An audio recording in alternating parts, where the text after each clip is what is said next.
The information provided by the speakers and presenters on the Anti-Hero broadcast platform is for general informational and entertainment purposes only. Information does not represent the broadcast network and all entities involved. All information is provided in good faith. However, we make no representation or warranty of any kind, express or implied, regarding the accuracy, adequacy, validity, reliability, availability, or completeness of this information. Hurt feelings is not defamation.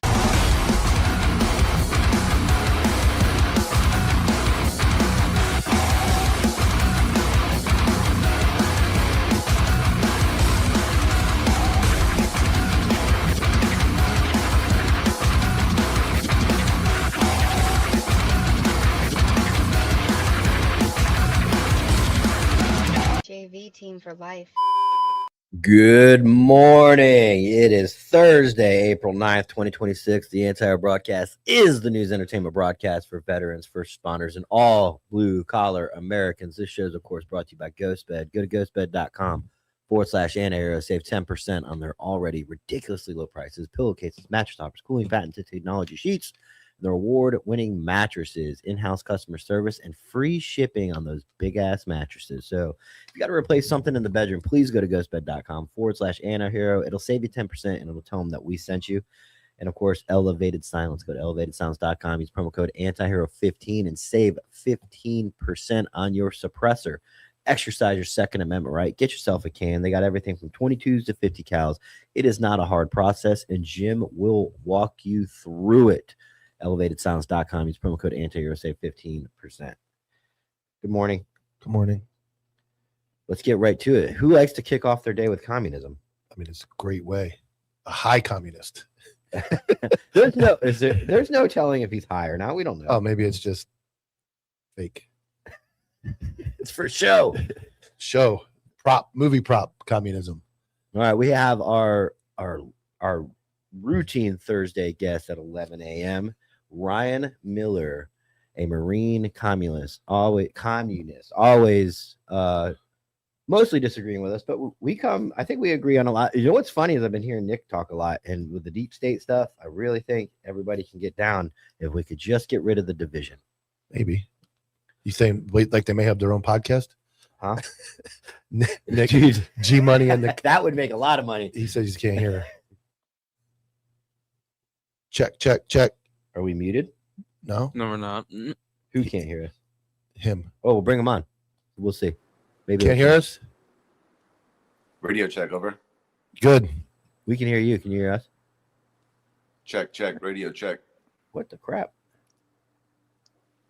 Lewis, any ideas? I'm not sure. No audio. Try. Do you have? You don't have earbuds in? Oh no, he can't hear. I'm gonna leave and come right back. Okay. Wouldn't be a day without that. We were on time today. Yeah. Sorry, Lewis, doing your job. My bad. Yeah, I mean, we got a lot to cover today. We've got obviously Ryan, a Marine communist, and I like to say I think the Marine communist sounds better, but he likes a Marine communist because apparently there's been Marine communists in But the he past. should be. I would stand on the. I want the. Well, we don't know if his pronouns include the. Yes, that's true. So I mean, maybe that's not an option. Maybe there already is a the.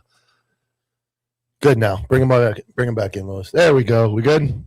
Good morning. Yes, gentlemen. Good morning. Thank you. All right. Tyler was telling everybody how great the Marine communist is. You can continue. Yeah, I think the Marine communist has a way better ring, but I understand that you prefer a Marine communist, and you explained why. There have been other Marines that were more popular that have stood for something that happen to be Marines and communists as well. So we will stick with a Marine communist because we don't think the is in your pronouns.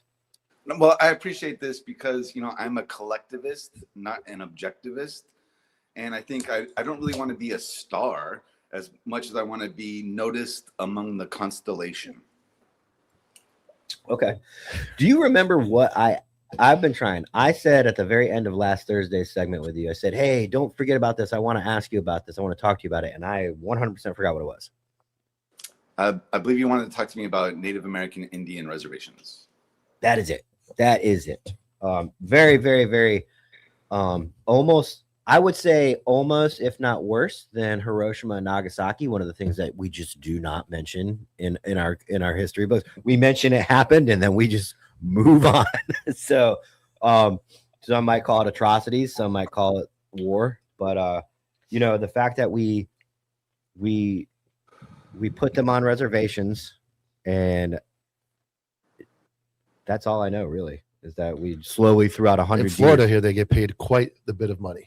The Seminole tribe does.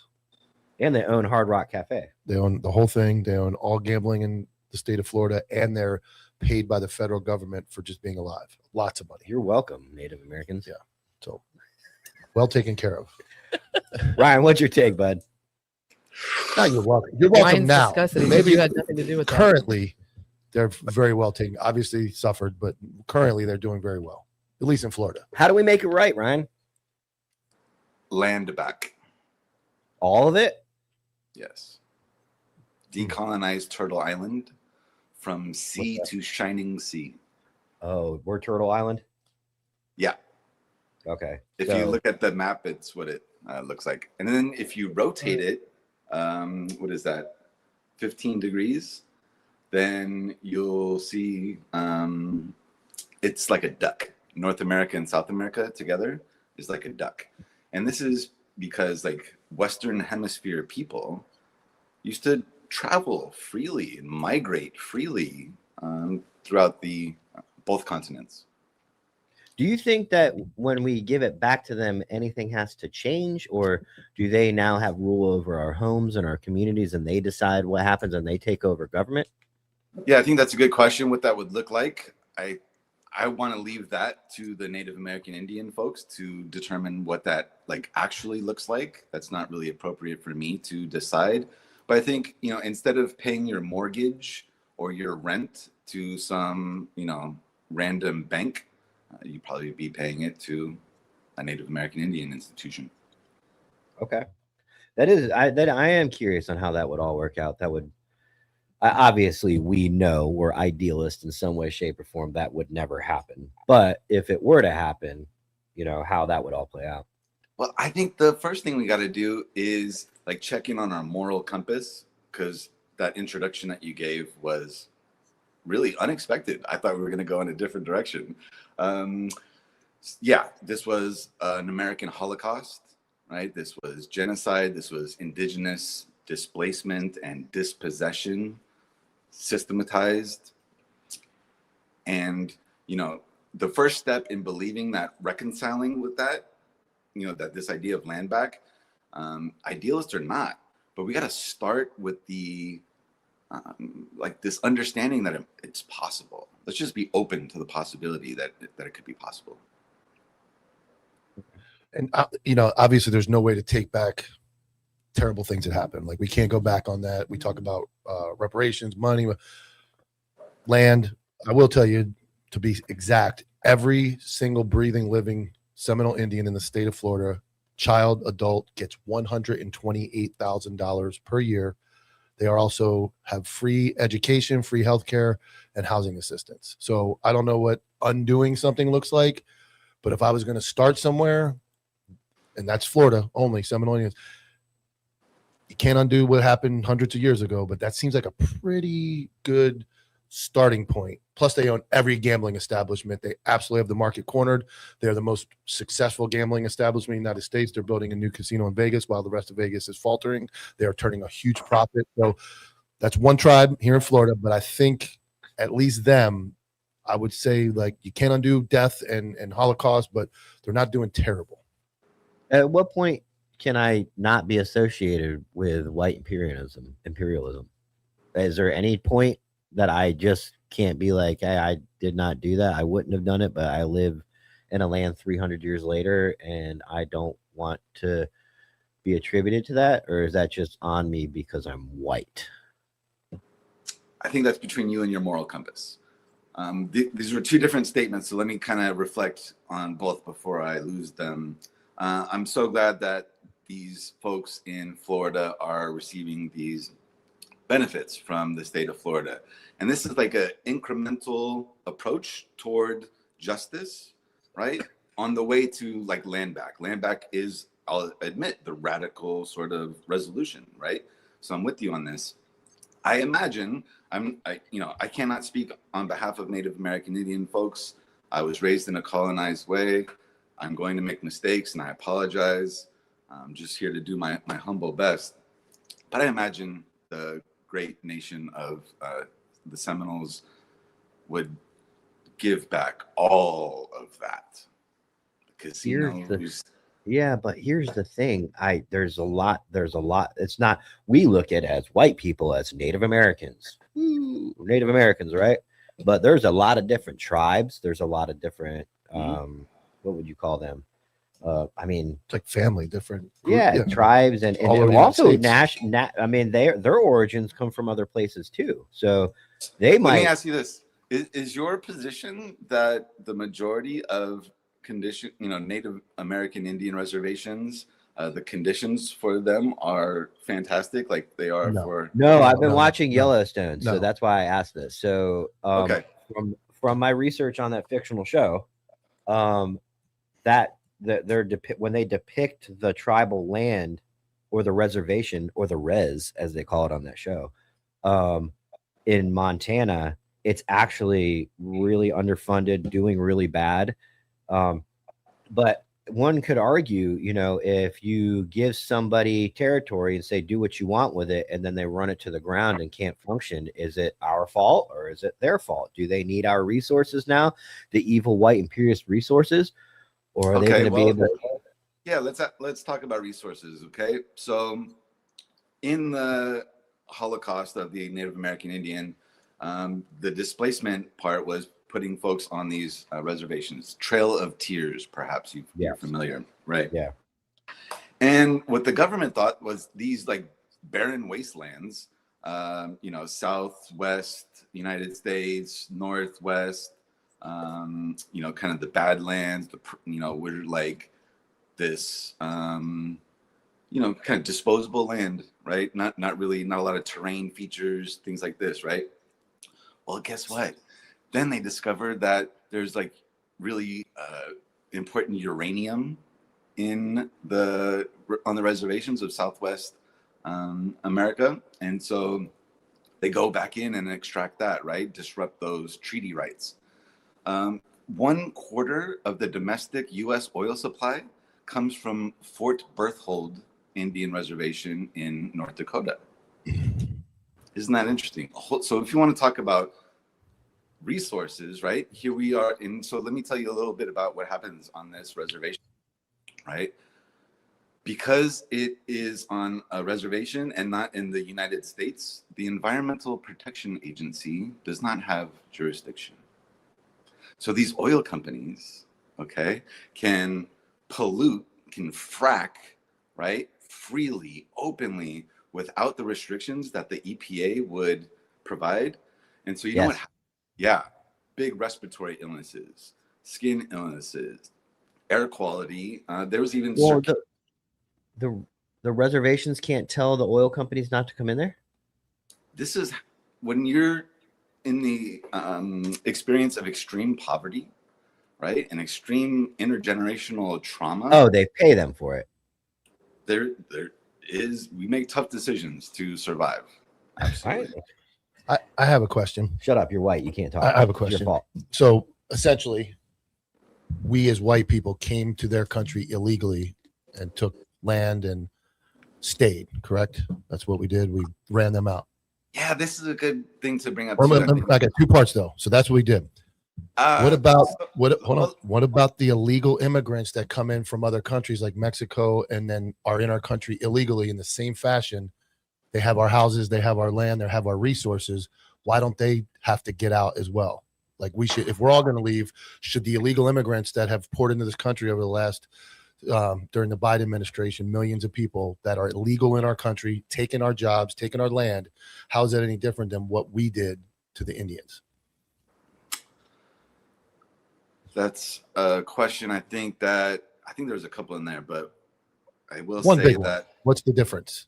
Like we're not killing anybody. I'll give you that. So what's the difference of being illegal on somebody else's land and using their resources? Well, let's first talk about white people for a second. There's a good book called How the Irish Became White. And the Irish people, right, weren't always considered white. This was, similar to the Italian folks, right, were discriminated against. They weren't right? white. They weren't white. Yes. Okay. So there was this process of acculturation and assimilation. Some Irish folks retained their sort of anti-imperialist positions, right? Because the Irish are the very first colonized territory. And so Irish people are linked in solidarity with colonized people worldwide.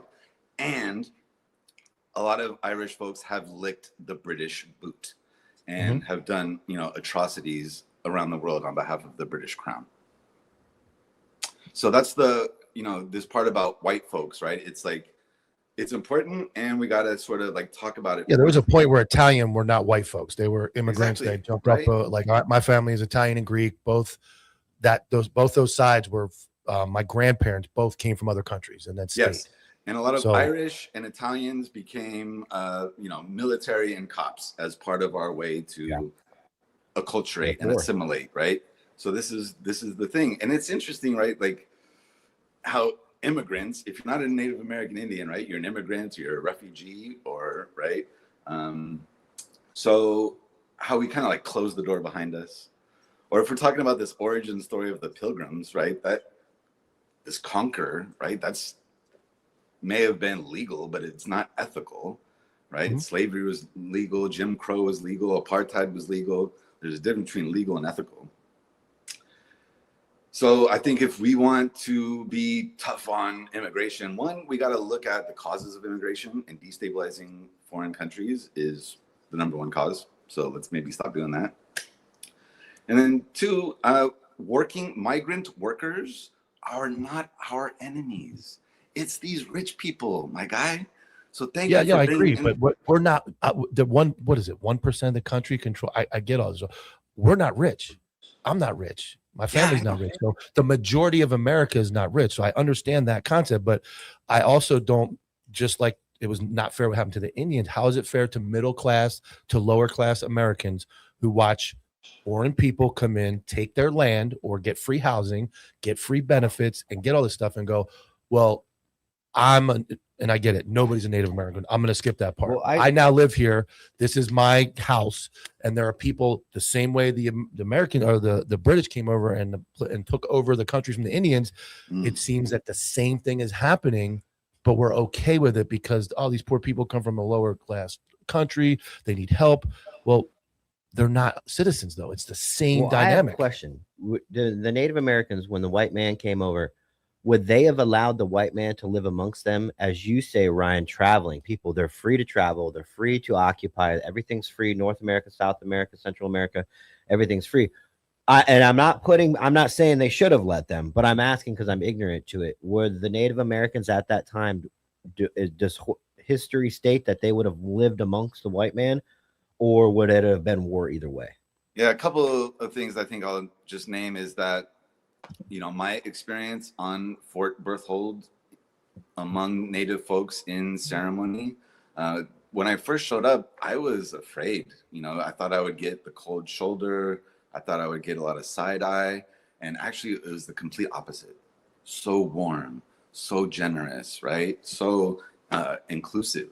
And I'm going to get emotional just talking about it, right? And this could be a longer conversation, but complete opposite of what I thought and what the propaganda kind of informed me to think it might be like, right? And then what was your second question? About that was it, just whether or not because I remember real quick. Sorry. There was the early settlers, right, would kidnap natives, and the natives would kidnap the settlers, right? Have you heard of this? And then I didn't. Sometimes the settlers would liberate, quote unquote, the settlers from the native villages, right? And bring them back to quote unquote civilization. But then after some time, these liberated settlers would go back to the native community because they realized this was a better way of life and a better way of living. I did not know that. They're called traitors and they should be hung. No, I'm just kidding, Ryan. Yeah, I've always been curious about it. I mean, I, like you have stated, I do not trust our history books. So everything I know and everything I've learned in public school, I know might be 1% true, might not be true at all. So, did you learn that the publisher of most of our school textbooks is a Zionist? I have heard that. I might have heard that from you, actually, to be honest with you. I have heard that though. So It there was makes us look back at a lot of that. And so I think for folks, I would say read A People's History of the United States, Howard Zinn. It's a good place to just kind of get started towards like unlearning a lot of the propaganda that we've been taught. Peter Butler asked, I am understanding this correct. He is saying Native Americans can't control the oil companies on their land because they are poor. I know what you're saying. I don't agree with what you're saying, but I feel like if someone's in a tough spot and we come, well, look at us, look at Americans in the high interest rates. We just talked about this yesterday. Hey, I'm going to offer you some credit, some credit, but it's going to be at 25% APR. Take it or leave it. Well, when you're down and out, what are you going to do? You're going to take that. You're going to take that credit card. So it's the same concept, right? Like these check cashing spots in the hood, right? That charge these exorbitant fees to. There you go, Ryan. There you go. The hood. I like it. We're talking about the You're hood. talking our indigenous language here. Yes. Those are everywhere, but they are indeed in the hood as well. But they're all, you know what also happens in the hood? You can take your SNAP benefit card, ring it up at one gas station for some fake groceries. They call the other gas station, then they give you cash advance on it as well. I'm glad you brought this part up too. It came back. Is this idea? I think it's so important to acknowledge because we want to talk about immigrants taking benefits or the cost of reparations or whatever. But I just want to name that it's so important to understand that corporate welfare vastly exceeds social welfare. Bailing out these banks has put the American people in further and further debt than helping poor people eat and old George Bush and listen, bailed out the entire corporate banking industry. Yeah, I remember. We are not rich. We've agreed on that, right? This place is cool, but I'm a rent peasant. And we have more in common with that migrant worker, with that, impoverished Native American Indian on the reservation than we do with these tech billionaires that are on the other side of my town right here. I'll concede some of that because we have nicer things. We have cars, and we think we're doing much better than the guy who's eating out of a can on the side of the street. But in contrast, we're just the same as a guy eating in a can on the side of the street when it comes to these corporate people that are so rich you can't even put your brain around the number. I do agree with that. And we're conditioned to think, well, we're doing really good because I have 2 cars, a cat, a dog, and a nice house, a mortgage. But in reality, compared to them, we are scum. We are nothing. We're at the bottom of the barrel. I do agree with that. It's a false sense of success or wealth compared to who really controls everything. I genuinely believe that as well. Thank you. Yeah, I believe Absolutely that. Right. 1,000%. Let me get your take on. I just want to ask you something, and then we'll have like 5 minutes left for you to speak on anything. We posted this earlier in the week on Good Friday, and I just want to make sure. So you said nothing like wasteful AI slot because this is obviously an illustration. For shallow social media engagement to acknowledge the profane alongside the sacred hot dog. I don't know what that means. It's a hot dog emoji. USA. Right? I see US. I've known enough now that the US, that was probably a US flag emoji. Oh, I was going to put that. Yeah, my bad. So, I mean, this is sort of, you ever heard of the Antichrist? Yes. Yeah, well, a lot of folks believe that that's what AI is. It is 100%. It is. So that's just a really smart way of saying we're using the Antichrist to talk. Okay. All right. I just didn't know. That's why I wanted to ask you. I do believe I'm the only one that doesn't use Gronk. I don't use Chat GPT. Everything I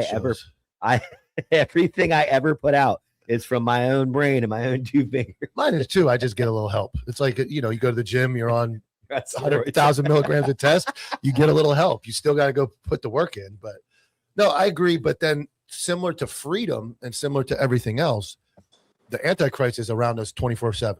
We have the ability as people to make a decision not to fall victim to all those vices, sex abs, strip club, all the stuff you would consider, pornography, all those things that are considered are not right. We all have that around us 24 hours a day, including AI. You as a human, though, have to have your own moral compass to go, I'm not going to go there. And I think that kind of goes with AI. If I use AI for productive behavior, I think it's okay. If you're using it for look, guys, I think a for lot of bad us things, then it's bad. I'm sorry to, please excuse me. I'm No, you're sorry to good. interrupt you. No, you didn't. You're good. You know, I think we got grays in our beards, so we are like the Terminator Skynet generation. Yes, my favorite let's movie of all time. You know, I don't think we can really discount the real risks. And let me just kind of, you know, say that we cannot confuse innovation with liberation. In a socialist society, AI would benefit everyone in the way of leisure time, time off. Instead, in this capitalist society, AI is only going to benefit a very small amount of people, and then it's going to surveil all the rest of us, right? So, Well, helps me make thumbnails, so True. I'm good with it. Yeah, he uses a lot. So, one, AI data centers disproportionately pollute poor Black and brown neighborhoods. There's a lot of scholarship on this, simple Google search.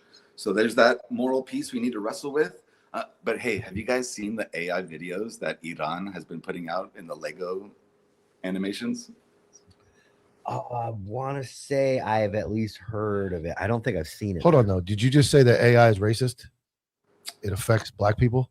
I'm saying AI data centers Okay. disproportionately pollute poor Black and brown neighborhoods throughout the United States. So even the devil's racist. That's all right. Okay. Well, capitalism is a racist system. This is racialized capitalism. So, okay. I mean, is it true that, man, I want to get, first off, I want to say I pinned compassionateveteran.org. Ryan comes on here every single week, debates us, talks with us about hard subjects. One of the only guys that doesn't get butthurt. A lot of the people we roll with would fucking never do this because they cry and whine about it. And Ryan gets on here every single Thursday and debates us and talks, and he's very respectful.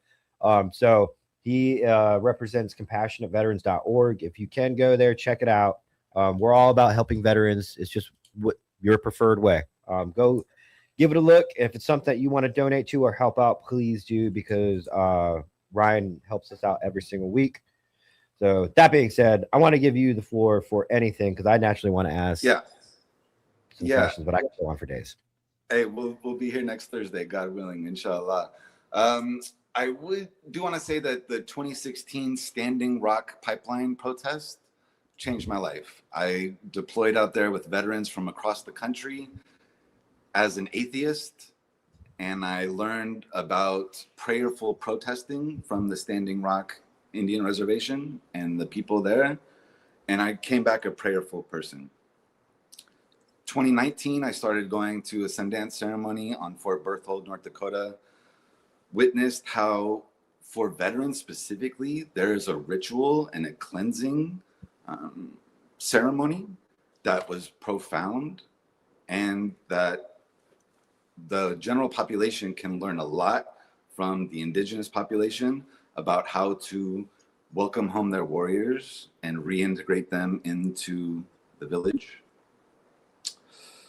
And then just Sundance ceremony and Native American ceremonies like Hanblecha are sacred and really beneficial for the emotional body, the mental body, the spiritual body, and the physical body.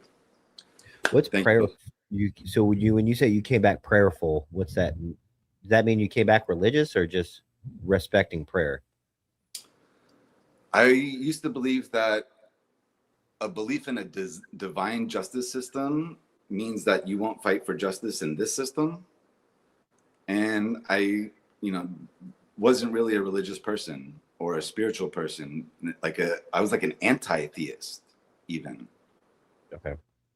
And then I come back, I went there with a lot of experience in peaceful protesting, but that was my first exposure to prayerful protesting and water protecting, and it changed my life, right? Native American Indian folks could drink from any river at any time, right? Can you do that? Now, after the white man polluted it. It's probably not a good idea now, but here we go. All right. Ryan, thanks so much for coming on, man. It has gotten to be almost like a pleasure. Hey, one thing though, I will say, you might want to bring the knuckleheads around every once in a while, because I think the people want to see the conflict. They want to see. I have a poll ready, so don't worry. They do. He does. But one thing I told you when we spoke on the phone is I'm never going to bombard anybody. I'm never going to. So if I give you notice to prepare for it and maybe some talking points that we can try to stick on, I would absolutely love that. Cool. I'd love to hear about next week's topic in advance if you can. Thank you so much, comrades. All right, buddy. Have a good one. Peace. Let me see if I can do this. I tried creating a poll. Ooh. Here we go. Who would There win we in a go. fight? There you have. Type 1 or 2 in the chat. Who would win in a fight? Oh, and that's how it collects it? Yeah, they're going to type it in the chat. 1 is for Ryan Akami. 2 is for G Money. You guys can vote in the chat. Dude, G Money's going to lose his mind if people fuck with him and put the commie in there. So you guys can vote on that poll over there. And, well, G Money's got 2 votes already. All right. Without further ado, the topic of discussion today is what some would say the unlawful arrest of. Keep voting. I'm going to remove the poll though, so it doesn't clog the screen. But keep voting. You got to vote for Kami. I'm going to go do it. I'm going to vote it from like all my YouTube accounts here. You're going to vote for the Kami. The unlawful arrest of Ben Robert Smith, a corporal in the Australian Special Air Service Regiment.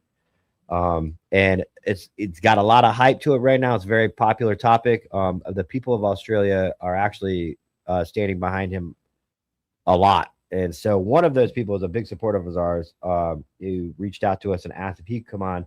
Obviously, he's probably watched and been like, Tyler's going to destroy that trying to explain it. So let me assist. So without further ado, Crossy. G'day. G'day, mate. No. How are we? That's the most racist white way of saying it. First of all, what time is it? What time is it there? 11:30 at night. I'm way past my bedtime. We appreciate you staying up late Thank to you be on. so much, man. Thank you so much. I know what everybody else is. I mean, it depends on what news article you read, what outlet it's from. It paints him as nobody's actually painting him as possibly guilty. There's a lot of defending him, or there's just, hey, this is what the Australian government is saying. But is it from a long time ago? And do you know why this would all of a sudden come up?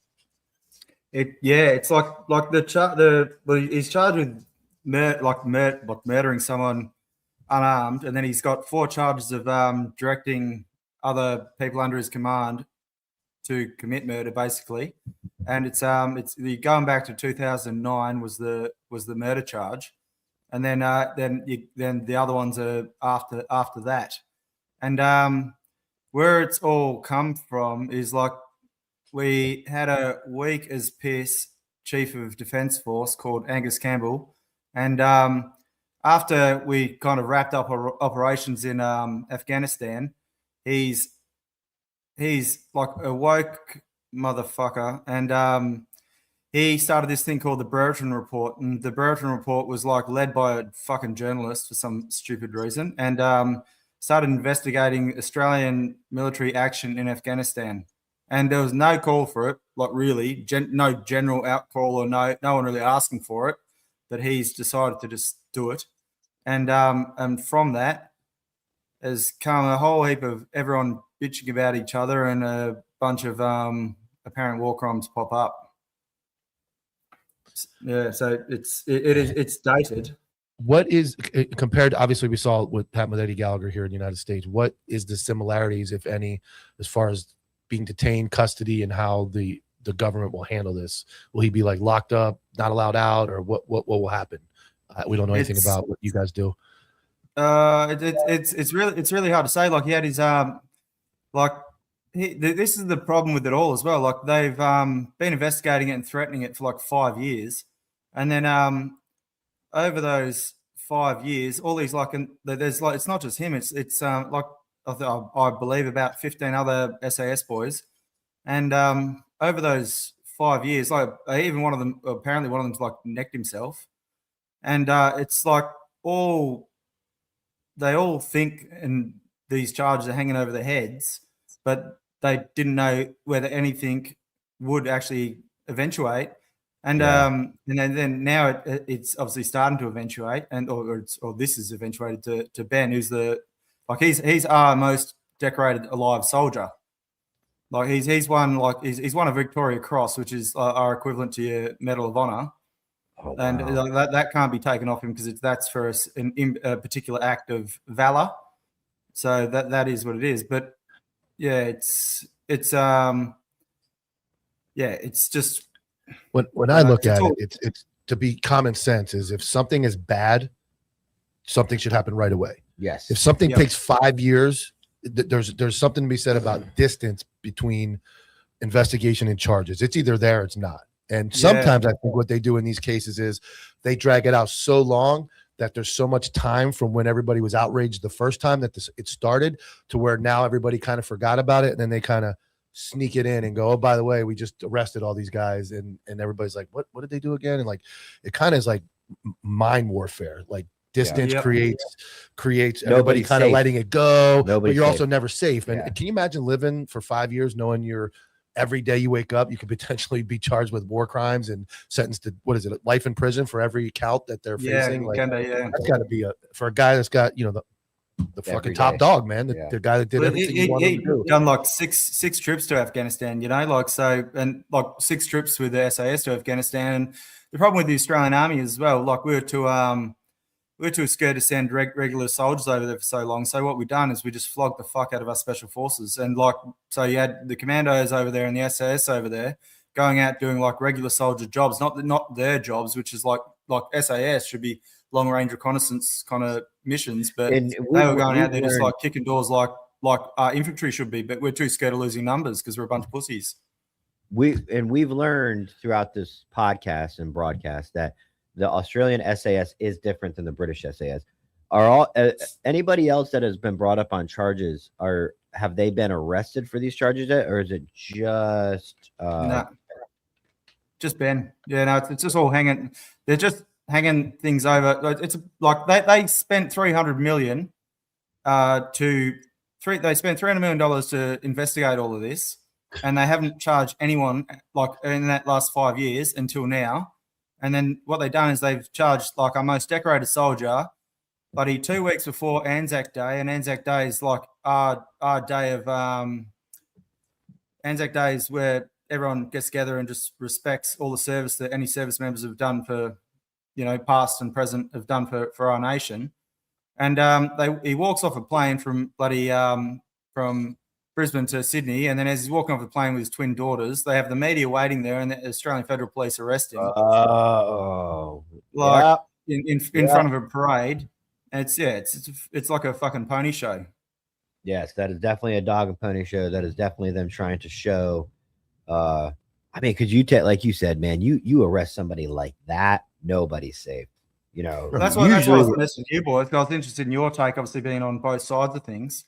Like, obviously, police and military yourselves, but like, it all just doesn't make sense whose interest it's in and how, and it because even when I was serving, and we were getting trained up to go somewhere, and we were going like I had like most of my like senior officers and whatnot were Vietnam vets, like the old boys, the company sergeant major, regiment sergeant majors, and that like even when we're going to places, we'd get told like if you got the bloke on top of a hill who's got a goat next to him or whatever, he's just on the lookout, like Vietnam stories, and just pop him off, and you've got bloody jack rounds in your bloody bag, and you put them next to him, or you put a radio next to him, and all of a sudden he's a combatant, like.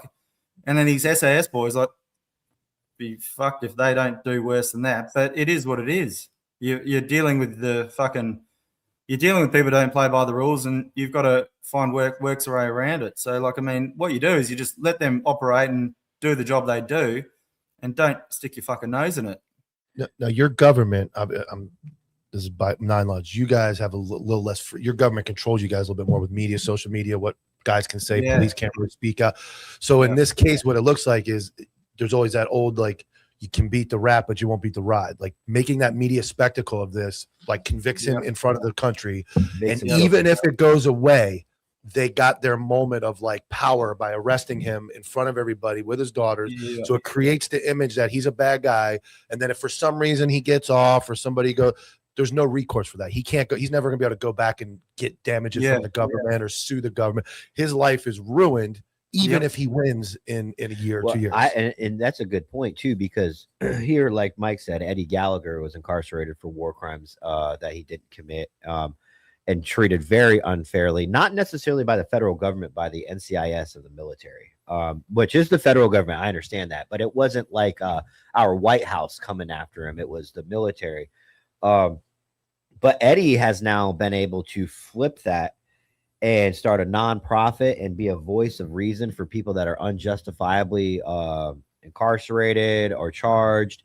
And is that even possible to do in Australia? Like if he is able to beat these charges, hope God willing, and come out on top of this, is he going to be able to flip it on Australia and say, no, now we're not going to do this, or will they silence him?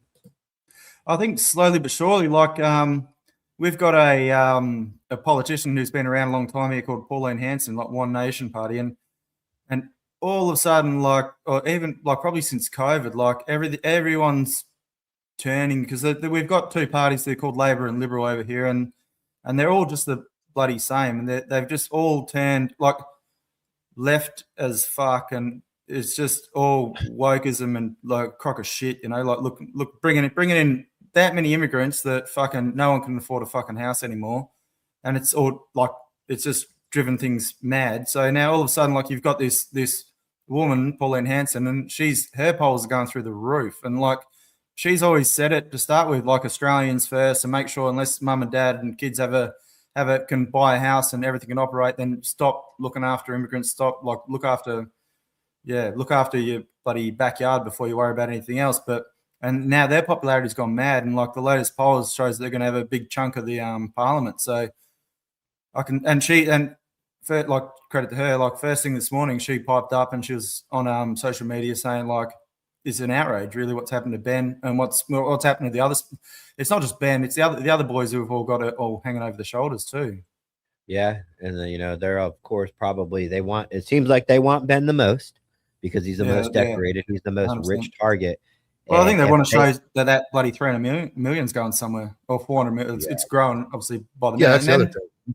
You can't blow $300 million with no prize. Yeah, that's it. Yeah, and then there's they know they've given they paid Afghans money to give bloody statements like on them, and then blokes who've given statements against Ben, they've come back and said he's like an awesome soldier and all sorts of stuff, but then they're saying, oh, this is what I've heard, so it's all hearsay. And then other blokes who actually said they've seen it are guys who've been kicked out of his unit because he wasn't happy the way, or someone wasn't happy with the way they were performing, probably him, but. Yeah, it sounds identical. Yeah, it sounds like the same identical train they ran on Eddie the same way. And then, they had the bloke who used to be looking after the investigation for the Australian Federal Police.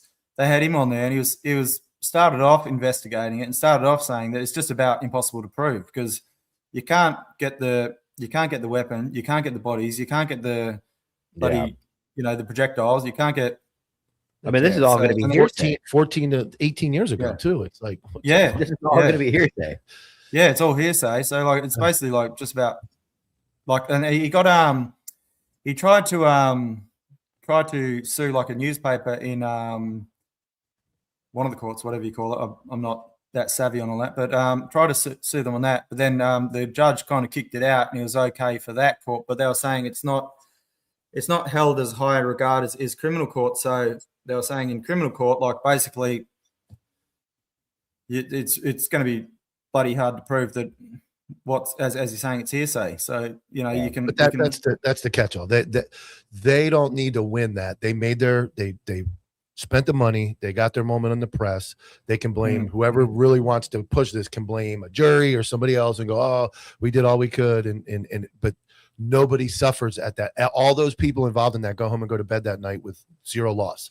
This guy is now scarred the rest of his life as a knock on a national hero, a guy that deserves to be treated with the utmost respect. Now has that hanging on him the rest of his life. Probably no repercussions, and nobody will care other than the people close to him.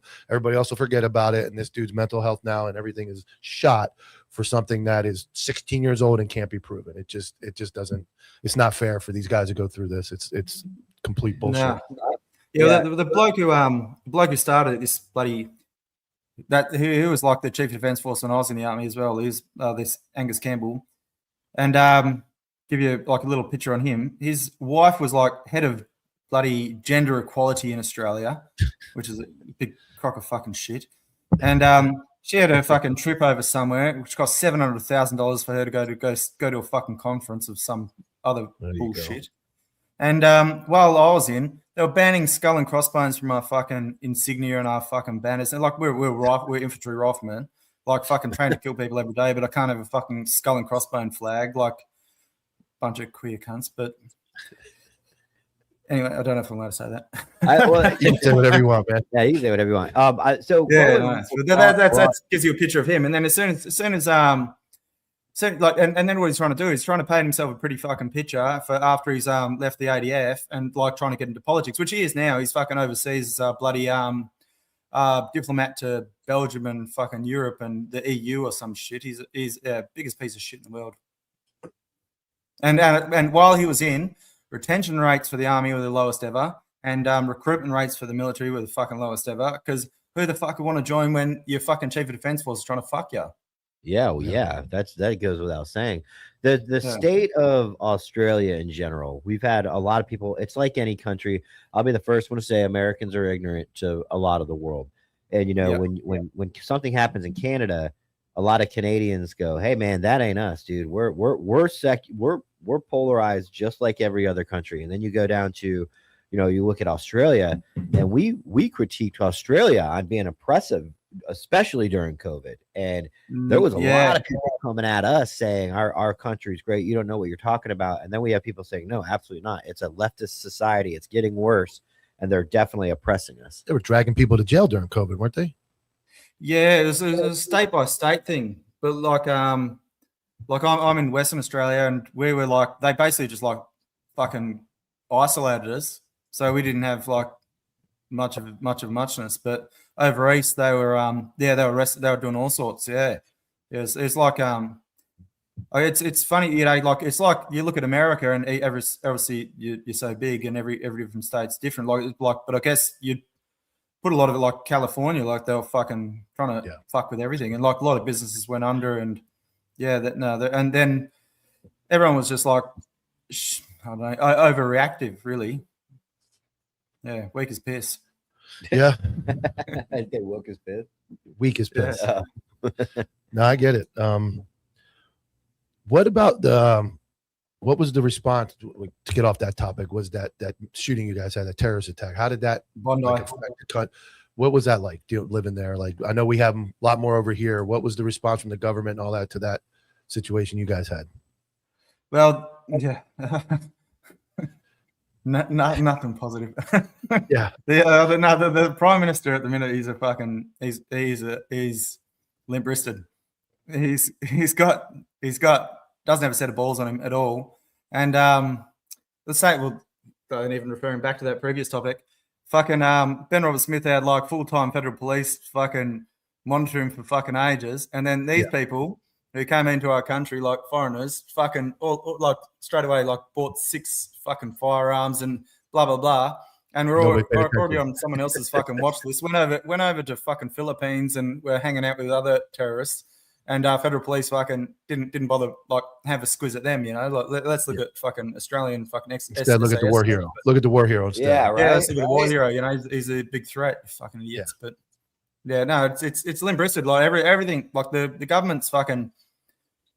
They're just reactive. They're not proactive, and they're fucking just weak as piss and meandering to the fucking keep the crowd happy, basically. But fucking, and it's who speaks the loudest gets an answer. But who's speaking the loudest is a bunch of fucking left wing fuckheads. And is that the way the policing is going too? Obviously, you guys are having immigration issues like everywhere else, and are the police being pulled back and not allowed to get aggressive and enforce the laws? Is it like a countrywide problem? Not countrywide, I don't reckon. Like I unfortunately, I've dealt with my cops here a little bit. I've had a drama or two, but in Western Australia, they're good. Like I've had my moments with them, but I respect them, and it's all been sorted out in the end. But no, they don't mess around here. But you go over east and they're fucking they are. They're like yeah, they're fucking different over east. But West Australia don't fuck around. Mark asked if your media there is as fucked up as the media in America. Oh, fucking probably worse. Yeah, I'd Probably. say so. No, I'd say as fucked up. Your media is pretty fucked up. Like, I've got a good example of this, but so there's a veteran here as an ex-commando, and his name's Heston Russell, and he was in Afghanistan, and the media here, the fucking ABC, who's a government-funded media corporation, edited his footage from fucking his war footage and added more gunshots in his war footage to make him look like they were shooting at innocent civilians while he was not, and that they got false testimonies, and they paid for false testimonies from like American pilots and all sorts. And then afterwards, the American pilots and all sorts came back afterwards saying, "No, they just paid me the money and said say this," and said, "No worries, like give me the cash." That's insane. That is absolutely insane. Yeah, and then published it and put it on the paper like that. This other hero, you know, like bloody decorated soldier, is some sort of criminal, and another bloody journalist who's also in the fucking media here brought out a book, won an award for his book, came out that his book's full of fucking lies as well, like talking bullshit about our commandos, and then Heston sued them, ended up getting $500,000 from it, and now like I just see him on social media and it looks like he's holidaying all around the world with his $500,000, but it's like fucking no, they're just pieces of shit, and they're very, very happy to jump on the bandwagon of burning anyone who, you know, are our heroes. Like I'm a veteran, but I haven't done the jobs that these blokes have done. But you know, yeah. How long were you in the military for? 7 years. Okay, and yeah, you're a Patreon member. What made you? How'd you hear about us? I was following Jimmy. Jimmy. So what's the big fella, the SEAL? Oh yeah, Jimmy Watson. Yeah, Jimmy. I was following Jimmy Watson, and he was talking about you boys. And then I started watching you guys, and then I was like, listen to one of the episodes. Like I work away in the mines and stuff. Like, and I can't watch live so much because my the reception's dog shit, so I have to download the episodes. And I started listening to you boys, and I was like, yeah, this is more my jam. And I listened to you guys, and I listened to there's a Two Worlds Collide in Australia. He's same thing. He's just Australian infantry, regular bloke. And that's how I was messaging him as well before, like telling him that, you know, he's probably a better bloke to talk to than me because he's fucking probably more media savvy. But as you're one of the boys, man. We want to hear it from the boys. That's what we want. Yeah, you're getting that. Yeah, excellent. Yeah, I don't know if you've been told that you're on a podcast, but you're very well spoken. You do a good job relaying the information. So, and your accent's not too thick. I can still understand what you're saying. Yeah. I'd start off with the guitar. Tyler has a hard time with basic English, so we're in a good spot that he can understand you. That's all right. That's all right. Thank you so much for coming on. Do you know if he got bail? If he's still incarcerated? No, he did. He didn't even apply for it. He's they knew they weren't, so he didn't even apply for it. Okay. And he's currently in Silverwater Jail in New South Wales, but people aren't happy about it. There's and they're like, coming up to Anzac Day, it's gonna fucking not go down too well at all. Yeah. All right. If there's any more updates, man, please send us whatever you see. We get inundated with all kinds of news updates, but I really want to stay on top of this because I want to know how long he's going to sit incarcerated because that's super fucked up, and I hate that for him. Yeah, fucking shit, and especially like even the charges over the other boys, like fucking all just need to fuck off. Yeah. Yeah. All right, Crossy. Well, get a good night's sleep, man. Thank you for staying up to come on the live show with us, man. Thanks for the support, and we'll talk to you soon. Cheers, boys. Thank you. Thanks. All right. Here's the final poll numbers. As soon as Lewis removes the guest. I got. Well, Lewis took about 7 minutes. Final poll numbers were 18 votes for G Money, All right. 4 votes for Ryan. So G Money's gonna want to know who voted for him. I voted for Ryan. So Who would win in a fight? Okay, so that is cool though that Ryan asked to be on with G Money because I didn't think he'd want to. yes, Nick also asked this morning. He goes, "Let me in." no, Like while he was talking, he said, "Let me in." No. I did that once as a joke, but I can't allow the pit bull in when Nick will talk over me if he's fucking hyped. He'll tell dude. I'll just and sit he there and bitches wait. at us for our one time we talked over him on the day where we had him on. He'll go on it. He has his rant and he starts and you couldn't interrupt him with a fucking bulldozer. He's not coming. The van could be flipping upside down, getting towed, and he's gonna fucking upside down. America, America, America. He's not gonna stop. Not a chance. All right, we're gonna take a quick commercial break. We will be right back with Dominic Izzo, and after him, some Pro America G Money content. Over a century ago in 1910, the Flexner Report, funded by John D. Rockefeller and the Carnegie Foundation, re-engineered medical education from a holistic, whole-body approach, which appropriately treated the body as an interconnected system, to a compartmentalized approach under the guise of specialized medicine. They shut down or consolidated medical schools, marginalized naturopathic, homeopathic, and chiropractic medicine, replacing them with symptom management and synthetic drugs. Allopathy is a marketing strategy rooted in fear and manipulated science. This philosophy carried into veterinary medicine, resulting in over-vaccination, unnecessary surgeries, and manufactured food, just like they did for people. They call it care, but it's predatory and based in profitability. The truth? Toxicity, compromised immunity, and chronic inflammation. They're not fate. They're engineered. And so is your power to undo them. We built 3 targeted formulas to return the body to homeostasis, for pets and people. To detox, defend, and restore. We are the correction to decades of corruption. We are vengeance.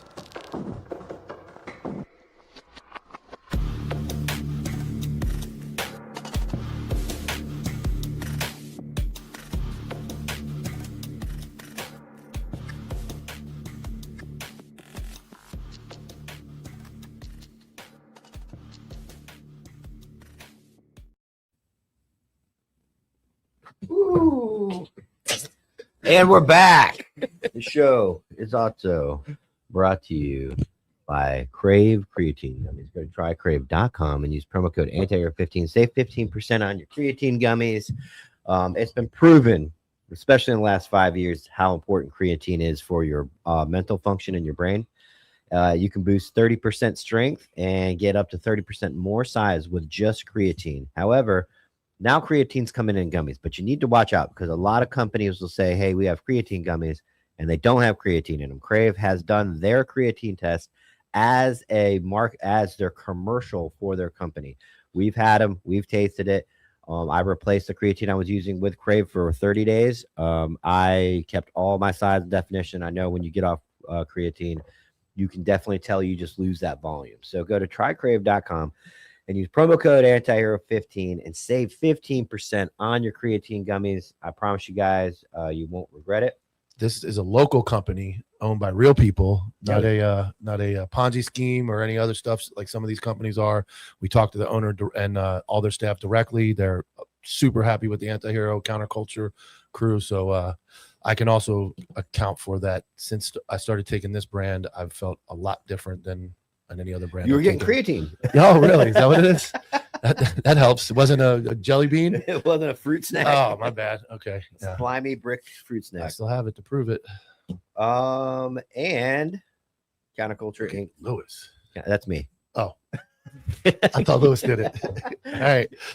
Counterculture. I'm sorry, Lewis. I'm just used to the Tuesdays and Wednesdays and Fridays. I have to do it all myself, so sometimes it's hard for me to release it to you. He's got autism, Lewis. That's what's Counterculture Inc. Go to countercultureincthreads.com and use promo code ANTIHERO and you save 15% on all counterculture-esque graphic tees. We have stickers, we have team room flags, We're hoodies. All hoodies are on sale. Zip up and pull over. Ranger panties are on sale.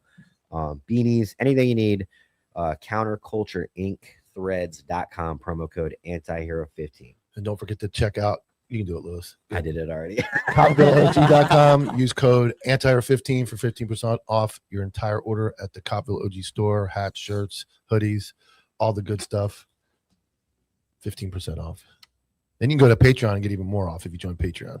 See, I don't touch it. And Go ahead, you're Lewis. talking about Patreon. He leaves Copville. Patreon. Go ahead, Patreon. Don't forget to join our Patreon, the fastest growing Patreon, where you get behind the scenes, some pictures of Lewis before the show, so you get to see what Lewis is doing in gaming, and all the inside information, custom videos, and I talked to one of our biggest supporters, Nick the Gun Guy. Mm-hmm. So what we're going to do, I'm going to announce this right now. Okay. What we're going to start doing is two things. We're getting back to the Patreon giveaways. So Nick the Gun Guy has offered up custom cups, engravable things. We're going to give away one per month to the Patreon paid members. And we're going to start a new program. We're going to keep track of any super chat over $10 during any show on Counterculture or Antihero. If you put a super chat in over $10, you'll be in a monthly drawing. You will get free, again, custom care package from us, courtesy of Nick the Gun Guy, who has turned out to be a huge supporter and advocate of the show. Loves you guys, everything you guys are about, this community. So 2 new things starting.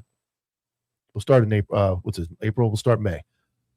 Who's going to do the drawing? Well, I'll do it. I have this all. Matter of Okay. fact, we're starting this month. We're starting April 9th of 2026. Okay. So from this point forward, all I need you to do is find the super chats for me. From this point forward, Wait, you can't keep up with super chats like that. you can tell how much they are. Of every show for the whole month? Yeah. No. I'll do it after. I got it. Tyler, you just Yeah. you Well, the just one make thing I lists. don't have is time. I but do. Sift through every super chat. I do. So every super chat, I go right at the end of the Mike's show. going to spend 4 minutes doing it and then just pick one and go, you win. No. At the end of every show, I can go back and see all the super chats, correct? You can go into the YouTube studio and go into the analytics and look at every single episode and look at all super chats. I think. I'm not sure. Simple.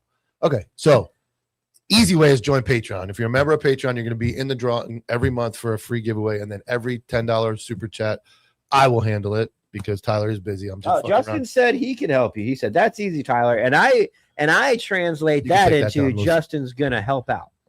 Justin is going to do all the work, and I'm going to announce the winner every week, every month. So starting today, if you're a member of Patreon at the end of the month and every $10 super chat on either network, you'll be in a drawing. 2 care packages going out a month, courtesy of our guy, Nick the Gun Guy. You know, Tyler Juver doesn't approve. No, Tyler wants to charge all of you double your super chat and give you stickers that are laying around that were returned by somebody who stole them. I do not. I'm just kidding. He's not really. What do you mean we're going to pay it $5 extra? I didn't say that. My whole thing is just making sure it gets done. It will get done. I will do Okay. it. Justin just agreed to help on what day is that? On May 9th, I'm on going to go. Friday, "Hey, May Mike," 1st. and you go, yeah. On Friday, Hey, May Mike, what's up? 1st. On Friday, May 1st. Oh, fucking Justin, dude. What do you He's paid $10. Justin's eliminated because he's part of the crew. So appreciate the money though. No, you're involved. You're definitely on May 1st on Friday, from the comfort of my home. We will announce the first 2 winners of the care packages, courtesy of Nick the Gun Guy. First 2? Yeah, Patreon will get one, Yeah. and The super regular chat. listeners will get one that do a Okay. $10 super chat. May 1st. If I forget, it's like May 13th, my birthday, and it still hasn't happened. Then I spent the money on fucking birthday gifts, Yeah, or I put it on I like black. that. I'm going to call May 1st. It's happening. Okay. Oh, look, we got another one. $9.99 counts. $9.99. $9.99 and up, because I know that's a default. Mike's number. going to go. He's going to know April 9th. He's going to go to this mess. He's going to be like, I'm not doing any of that. He's going to go, Okay. I can't use Justin. James Dela Cruz, you are the winner. James, you just got eliminated for being able to win, because if you randomly win, I'm going to be accused of it. So change your name and then do another $10. Chief Rainwater wins prize. All right, let's not keep the man waiting. Dominic Izzo. Lewis bringing him in? I'm Yeah. good, dude. You guys keep going. No, we're good. Hey, I got a what are you guys dosing your creatine? How much? It is. No, They how are much- what? how I much you take 3 a day. Sometimes I'm- more, and my wife yells at me and says my kidneys are going to They're fail. but 1.5. No, it's Yes. not, no, God, this is not 1990 with the research. You have to have water. So as long as you're drinking enough water, you got it. Yeah. How many grams are you taking a day? I take 3 usually a day. Sometimes I double it. No, what's the you grammage said of 3 it? gummies. Yeah, So they're sometimes I take 1.5, so it's 5.5 grams Yeah. a day. Okay. So they're Sometimes I saying take 6. there are other they've got a bunch of podcasts talking about it now. And at first I thought it was just a way to sell more creatine, but creatine's the number one sold supplement on the planet. It's the cheapest. People are taking upwards of 30 grams a day. That's a lot. So it is a lot. And I've gotten up to 20 grams a day. I can't say if I've seen a noticeable difference, but the whole thing with creatine is there's no loading phase, and creatine after a while absorbs in your system. So you have to take it consistently for like 2 weeks for it actually to have some type of effect in your body. And the more water you put in, the more that it floods your muscles with water. So it's a good thing. But they're saying that the effect on the brain when you get to about 20 to 30 grams a day is profound. Yeah, Tyler So needs to I'm start very- eating them by the bag. I'm I'm trying to very- get Tyler to eat them by the Well, bag. what about I got my blood work done and it said creatine was super red. It said I'm over in my creatine. Is there any health defects to having too much creatine? Well, it's in red meat, right? So dude, what did I watch the other day? So some massive fitness influencer YouTube got like 10 million followers, and now the case study is saying that we don't need 10,000 steps per walking per day and 8,000 enough. And I'm 51 and I've seen every fucking trend in fitness since the early 80s when I got involved in this shit. And it's mid 80s. And it's like everything's a theory. Everything's a theory. So when it comes to especially creatine, fitness. Except steroids, it's guaranteed to work. yeah. Oh yeah, that is. Never fails. I Been want around. I got to plug your product though. You guys telling me actually you got to talk with the owner? Not only that, they're not owned by a Chinese lady. Wow. So They're you owned didn't by get- you they're didn't owned by a regular dude right here in Florida. Yeah, I will say this Yeah. right before we ended our thing with our last sponsor that was creatine based. I got a call from a friend. I don't know if this friend wants to be named, and he goes, "Hey man, I did some research, super easy stuff, all open source." And he said, the company is primarily owned by a Xi Jinping out in somewhere in Europe. ahead. Yeah, I did. I did that. Yeah, I I never know. wanted to shit on it, but I'm going to tell the last company, I'm not going to name them, was a fucking scam scumbag of a company who would not let me speak to the owner. I emailed, texted, said, "Hey, I would like to partner with you guys." "Oh, absolutely. We'll do this. We'll let." They sent me their product. Their product was shit, in my opinion. And every time I wanted to talk to the owner, I couldn't. And then I Googled it, and it was a Chinese woman living in Britain who's the 52 or 53% owner of the company. They're a fucking scumbag company. This company's right here in St. Petersburg, Florida. Good. We talked to them directly. They're local dudes.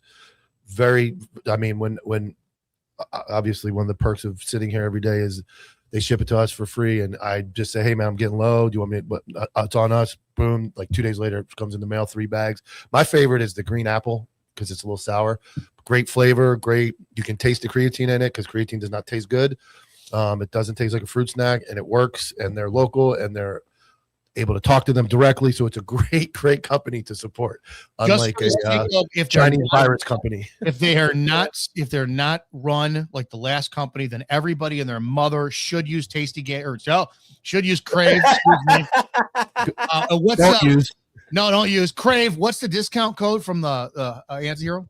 Anti-Hero 15. Anti-Hero 15. Use Anti-Hero 15 on Crave creatine gummies because the other company, in my opinion, to avoid all legal prosecution, is a fucking shit cow company. They are, and it's really sad to see people that I introduced them to, right? Like they were like, "Oh," they're like, "Do you have his number?" I'm like, "Sure." And I never gatekeep my contacts, especially when it's opportunity for other people. And seeing these people say like, They were the first ones to go. yeah, they're just like, I know for a fact what I know about the company, and we parted ways with them, and these people are still pumping them like they're God's gift to fitness, and I'm like, okay. I mean, no, that's it. Yeah, you're right. That's all. Okay, that's I don't it. know anything else to say. Anyways, Anyways, Dominic Izzo, Yeah, what's up, you guys? thought last night's shoot on a hot topic was a good shoot, and I'm conflicted. I'm still trying to get pulled one way or the other. What do you could in the very bare bones of everything? What are you conflicted over? I'm conflicted in the way they're prosecuting cops. I said it yesterday when we talked about it on this broadcast. I said, I will admit I am a victim of what the propaganda has told us. Brute facts much like JoJo was talking about, brute facts is that an officer responded, gave a command to somebody with a deadly weapon. That person showed propensity to already use that weapon, and then said no, and lethal force was taken. That's it. 10, 15 years ago, this would be nothing, but the propaganda machine has even turned my mind when I look at it and I go, oh man, they didn't de-escalate that enough. That's bad. But if you go take a poll, just a generic poll, and you say to cops, like, what's that, Family Feud? We polled 100 cops in America. Can you shoot a man with a bat? Yes. They're all going to, I think you're going to have above 90% say yes, maybe higher. With just that context. Well, we saw that context unfold, and now everybody's like, well, not that guy with the bat. Like, the general consensus would be, yes, you can. Yes, yeah, but what's the consensus? Are they actually vocal, visible? Yeah, some are. I mean, I'll be honest. G Money is a contributor. He doesn't like it. Or are they bots? Wrong. Are they? That the bottom line is, it was a justified shooting, and I've said this since the beginning of doing any type of content. The more that cops are on the fence about prosecuting really bad shit, really when it needs to be done, simply because, all right, I don't want this guy who couldn't take a 90-pound female into custody prosecuted because he punched her in the head as hard as he could out of frustration. She was resisting. I want to back him because if I'm ever in that circumstance, I want the objectively reasonable standard to apply to me too. The more that we don't do that, the more when it comes time to saying, hey, listen, you may not like this shoot. The shoot was 100% justified. The harder it is to get to defend those cops. That's the problem. We're not prosecuting the shitbags who should be done. And that means that all these ones who are doing the job righteously, they're getting thrown in that mix. Yep. And there are times when I see cops stretch it, and that's exactly what you're talking about. Like, there's a bat in the room with us, and he could have gone and got that bat, so I shot him over here in this corner where there's no bat, and they try to make that stretch. You have a guy with a bat. You have a guy that's shown violence, and we broke it down pretty detailed. The expert witness is here in the room as well. We broke it down pretty good that with all that sergeant was made aware of and everything that occurred, and then given how many do we let him walk around the city again for another 30 minutes? You gave him the opportunity to drop it. I believe he should have been shot 6 minutes earlier, maybe 10 different times. They didn't. And I get the other argument from Nick G Money is, well, you don't just get to show up and execute him. But we also don't get to show up and continue to allow him to terrorize the community and put our officers in danger, walking through the street. Some innocent lady runs him over. Now she's got to live with that. There's 1,000 different bad things can happen. Two things can be true. Two things can be true at the same time, right? Yeah. Can we say that tactics, they get paid by the hour? Can we say that they could have, and this is two questions for the same answer. Could the cops have continued and turned this into 20, 30, 40 minutes, get every neighboring agency, get 2 cops from each agency to form a board around him, then talk him down? Could that have been an option? Sure. Okay. Could the other option have also been use deadly force because it applied? Absolutely. So both options would be justified, right? Yep. So there's I look at it from the public safety is like, do we shut down the town? Now, there's certain situations with a contained mental ill person in a house, surrounded, can't get out. If he runs out of the house with a gun, we take him out, right? Sniper knocks him down, whatever happens. But do we stop all public safety to everybody in the area to contain one moron with a bat who has shown violence and put everybody else in danger and allow all other calls to go unhandled, all other emergencies are put on hold? Yes, you do. Because one dude. If you have brass who's willing to step up to the podium and have a press conference the next day, take those questions and say, what do you want done? I learned a great lesson. I was 18 years old. One of my first jobs was at Blockbuster Video, and I worked for an asshole, Scott Fernbacher. If you're still alive, you taught me a great lesson. Scott talked about the fact he couldn't understand. What was his background? Sounds Jewish. Scott, sales. Scott actually told me he had the greatest answer for any customer service, which I took in both when the restaurant industry was a bartender and law enforcement. Anytime somebody is bitching, moaning, complaining, anything to you, you just go, what would you like me to do? 100% works 100% of the time. You have your public come up. Well, you shouldn't have shot him. What would you like us to do? Well, you shouldn't have let him go around town for an hour. Terrorize me. What would you like us to do? The public should just shut the fuck up in a lot of cases. but they also should be teaching something. And I'm so tired of these police accountability review boards by citizens and shit. They need to have every town needs to have an opportunity to have, I don't know, a 40-hour class for the citizens online to say these are police tactics so that you understand why we do what we do. And if you don't sign up for the class, you don't watch it, it's free, all this shit, just shut the fuck up when it comes down for us to do another job. Go ahead, Lewis, switch the camera. Let her talk. Lewis is engaged in the Let her talk. the argument. Go ahead. Let's get your Listen. opinion. So a lot of this morning, I'm arguing with somebody on a page that both of you guys are blocked from. What you're arguing on? Instagram? Oh, First thing I wake up. Who blocked us? You guys have been blocked. Your stripper prostitute friend. My stripper prostitute. Police law news. Oh, is he going to talk about his shit yet? Yeah, no. Anyway, yeah, we're both blocked because we called him out. But go ahead. But a lot of these guys are, talking about the preservation of life, and that's one of the principles of law enforcement organization, which it's not. And where it's actually not. But there's a lot of attention being given to the preserving the criminal's life, and at this moment, he is a criminal. He's already damaged cars. He's assaulted people with a bat that are in the. So he's committed a crime, or at least probable cause to say he's committed a crime. When you think about priorities of life, which a lot of agencies operate on the HIPS, HIPS, the acronym, hostages, innocence, police, and suspect. When it comes to priority of life, suspect is all the way at the bottom. So I don't understand why all of a sudden we cherry pick situations and incidences where we somehow put suspect way at the top above innocents that are out and about in public. And we somehow give them the priority when we're considering uses of force. The same thing, what I keep hearing is that people are under the assumption, we talked about it last night, that there is the use of force is some sort of stepladder.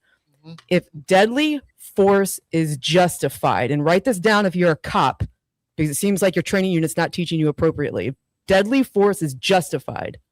You do not have to use less force before you use deadly force. It's not a requirement. You don't have to, but in your example, but if you do, yeah, cool. It's okay. If you opt to use a taser or your hands or any other medium of force before deadly force, if it's deadly force is justified, it's justified whether you go through 10 other uses of force before you get there or you go through none. It is inconsequential. It doesn't matter. It's not preservation of life, it's preservation of due process. And if the person dies, like you use force still for due process. If the person happens to die, the fact you pump 9 rounds into them, that's not your problem. Right. That was an outcome of the process of the force you used in the effect and arrest or terminate life. Law enforcement, it's like what was the color of George Washington's white horse? Law enforcement enforces laws. And if some level of force has to be used in order to do that, it's not really. You guys are fucking nuts. He was standing there, not moving. You guys are fucking nuts. So here's standing there, he wasn't fucking moving, and you walk up and you just fucking shoot him. The you don't have to be moving, Nick. You don't have to be moving. I don't know where this came from. Where did it come from that all of a sudden a suspect has to be moving in order to be a threat? You have a dude in a driveway. We've seen this in scenario training 1,000 times. You have a dude that's suicidal in a driveway, maybe his own driveway, and he has a gun pointed to his head this. You keep going to scenarios that have nothing to do with a man with a bat standing 15 feet away. I can't believe a guy who admitted to putting a gun to somebody's head illegally handcuffed. A guy who was handcuffed, you put a gun to his head. Okay, you put a gun to another man's head. Hold on. And you were okay with that. The gun to the hello. They all walked out. The gun to the head in the driveway. So did this guy. Everybody went home. Hello. The gun to the head in the driveway is an example. It's an illustration, and it's an analogy. It has nothing to do with this job. If you let me finish the example, you might see that there's a connection, but you won't let me finish. Go ahead. So if a dude is standing in a driveway and he has a gun to his head, I'm going to kill myself. And before we got there, we have reports that maybe he was pointing the gun at family members. Right now, they're safe and they're reporting that. He's standing like this in the driveway. He's not moving. It doesn't mean he's not a threat because it takes 0.2 seconds to go like this to that and shoot cops. So if we shoot him while the gun is still pointed to his head, when we tell him to drop the gun and he says, nope, nope, nope, and we shoot him as he's being completely still, it doesn't mean he wasn't a threat. You have to understand that case law doesn't apply to people who are in existence of threat. It's the potentiality of threat also that goes into the equation. They don't have did to that be a work out? threat at the How did moment that deadly work out for force this was cop? used. What? How did that work out for this cop? He'd What have are a you better chance. if That's what I will say. What I are you will say talking that about? he's Forward. saying it's 2026, so being right, justified by law, by other cops. We're sitting here swearing up and down. He might be spending 25 years First of of all, life in okay, a prison cell. So no. With that, we're day 2 of like indictment, and we're saying how did it work out for him? We don't know because we're He's day 2 indicted. of the indictment. So You sallow, can so indict sallow a driving. ham sandwich. So sallow You driving. can indict a ham sandwich. We've heard that. That means nothing. It doesn't. You're But telling me that an indictment indicates guilt already? We're just going to assume that someone's guilty because they were indicted?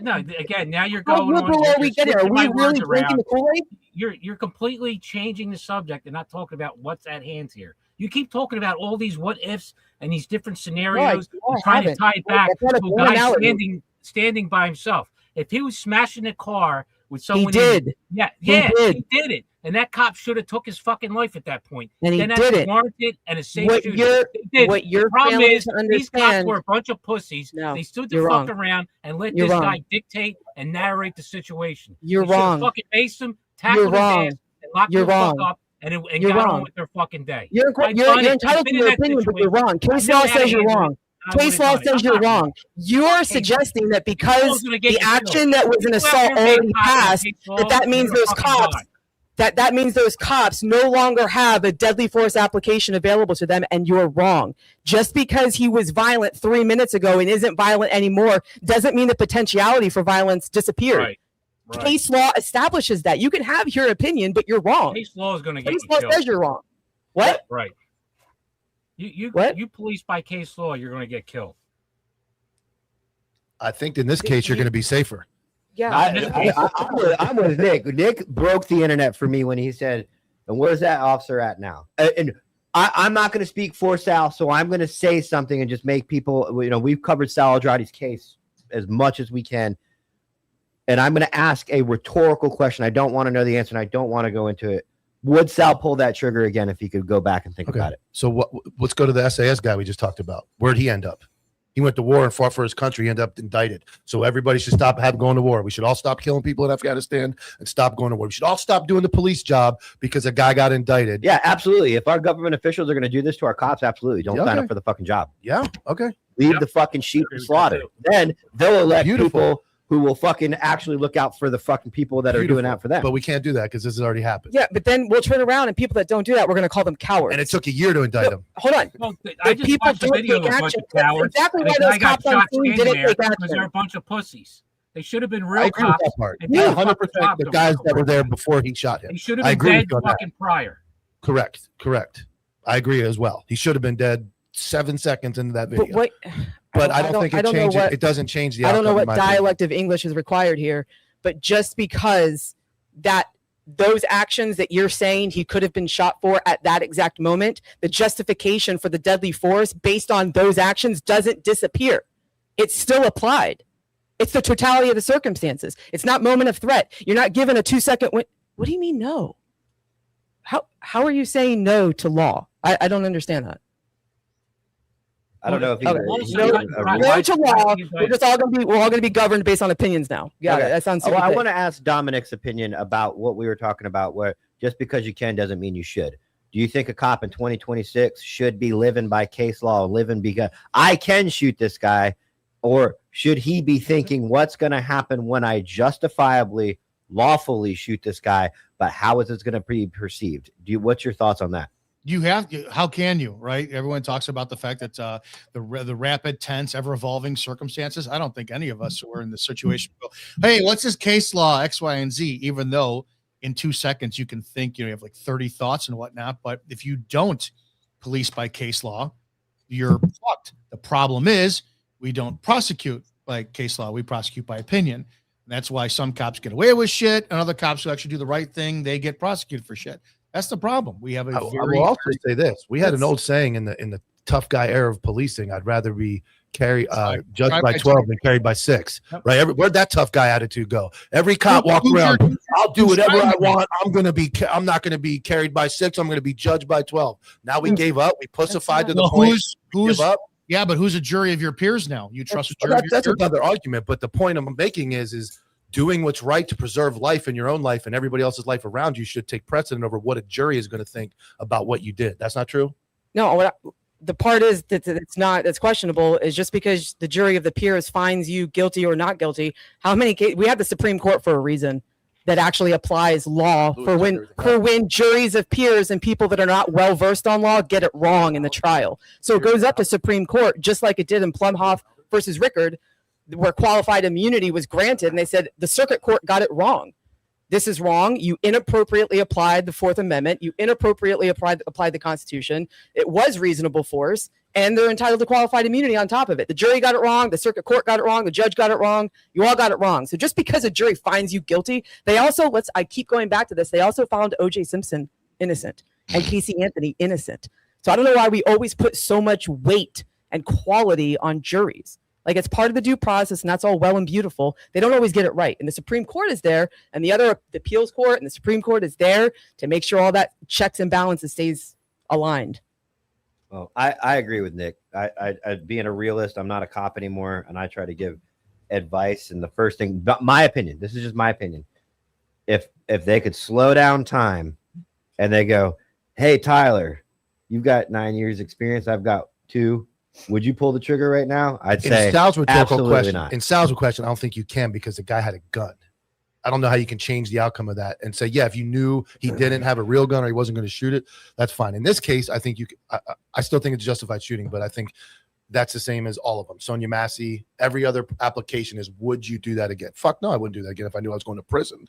I don't think Derek Chauvin would have knelt on George Floyd again if he knew he was going to go to prison. So I understand what you're saying, but if we have and not non-cops anymore, which we're a couple clowns, right? We're not cops anymore. Yeah. We have the Monday morning quarterback chair to go this. But yeah, I would suggest no one be a cop anymore if this is what's going to continue to happen. But there still has to be good cops out there to do this job, to protect our families and everything. So I don't base it all on, well, fuck it, we're going to get indicted, don't do the job anymore. We have to. We have to. And I just want to say that I'm not saying this dude's justified or unjustified. Like, I've said that multiple times. I know people aren't usually good listeners as a whole.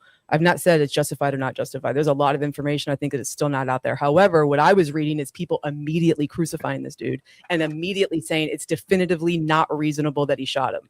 And that's crazy and wild to me, especially as cops that have been on the receiving end of being crucified on situations where people didn't have the entire load of information. So for me, these are talking points and thinking points, right? And bringing case law, because we are governed by law. I don't know why that seems new, but we are governed by law, and we should be having like conversations, but we should be using facts, not just opinion. Opinion is some part of the equation, but using facts and opening up the dialogue, and not saying, well, it looks bad, the optics are bad, so this wasn't justified and this wasn't reasonable, without looking at the broader picture. That's my only point. I'm not saying this is justified or not justified. The point is to have a conversation. Because like we played that video last night. All of us looked at that car shooting from the fucking 2000s and was like, that's horrible.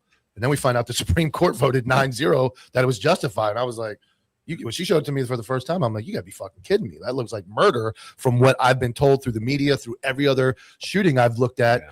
It almost applies to the one in Minnesota, where it's like, what happened before, kind of the Supreme Court said everything that happened prior caused XYZ. Now, I don't know that she did all prior, which was fleeing for a long period of time. But when I saw just the clipped part, I was like, bro, they fucking murdered this guy. And then the Supreme Court goes 9-0, he's justified. And I was like, okay, yeah, that's kind of crazy. So that's where case law does apply, because it is important to know that in that situation, well, let me get run over because I don't want to go to trial. Or do I shoot this guy? So just one more thing. I think all of us can agree it's one more bullshit thing for cops to think about prior to doing their job, which is, in Dom's opinion, the easiest job on earth. But it is. But overall, it's another thing for these guys to have to worry about when they're making that life-altering decision for everybody, a family, a bad guy, their own family, the public. It's another disaster that cops have to. You're going to see an increase of shit. It's like academies are going to start teaching, oh, here's someone with a knife. Talk to them. Back up 15 times, 20 times. Well, in Jersey, it's mandatory. You're going to see it. It's going to be incoming. Well, they're definitely not going to teach people.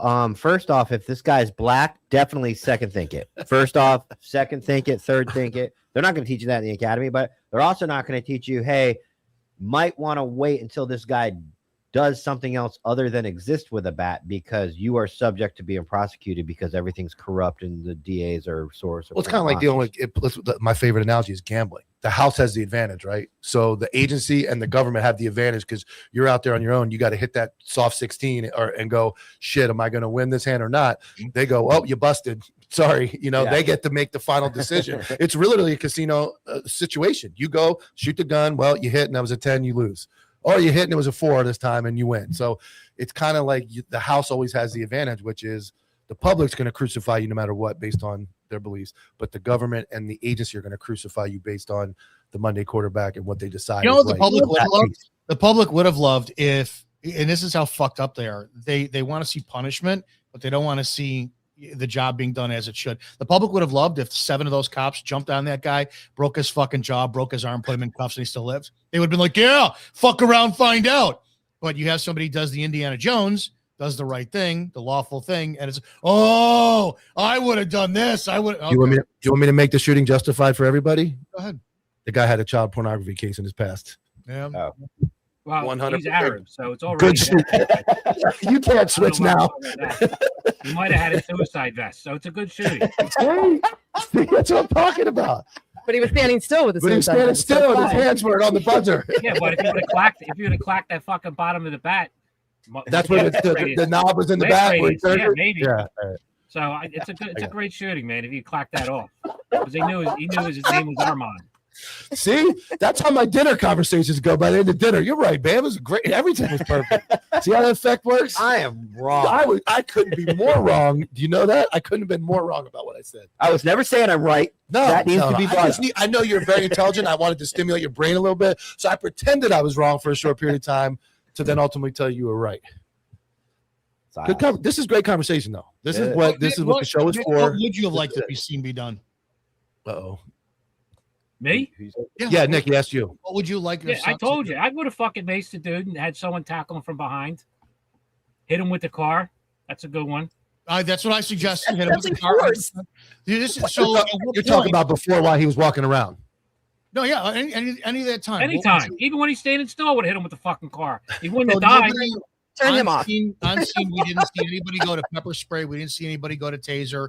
Nobody went to less lethal. So at what point should departments start being criminally charged, admin, for not supplying any of those versus the cop?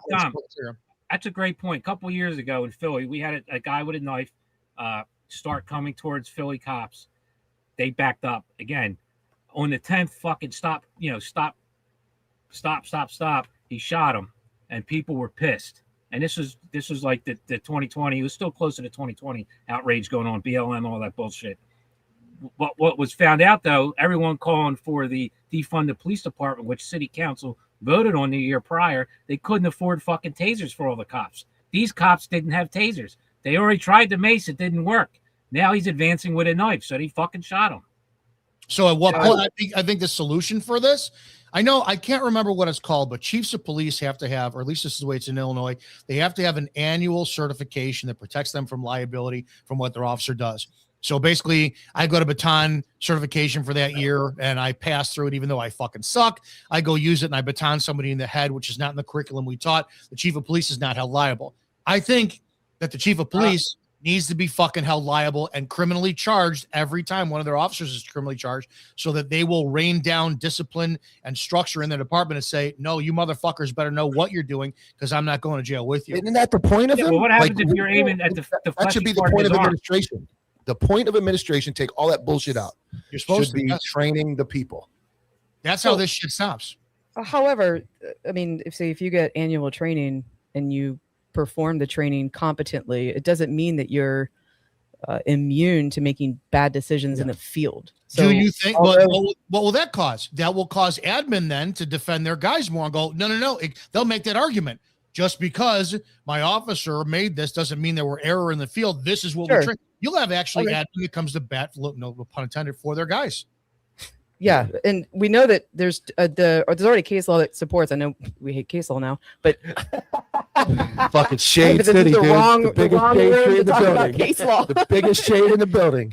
But there's law that supports training negligence. So if there's not appropriate training being given to cops, based on situations or incidences that they're likely to come in contact with, for instance, low light shooting, right? Certain things like that. The agency is held liable for not providing that training. It's training versus, or Margate versus POW, I think POW.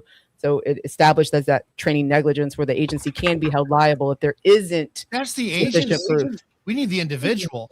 If the cop, the agency wasn't held accountable in this shooting, Officer Bruno, Sergeant Bruno was held accountable. So I want brass.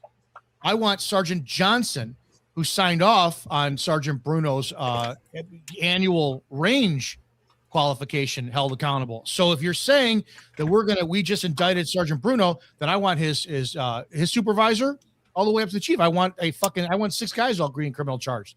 Until there's a cohesive unit that's all going to have that brotherhood like they claim they are, stop hanging these single fucking guys out to dry while you guys are hiding behind liability. And we're not going to say Yeah, that's my casino gambling analogy. They're just the house, and when they decide you busted, you busted.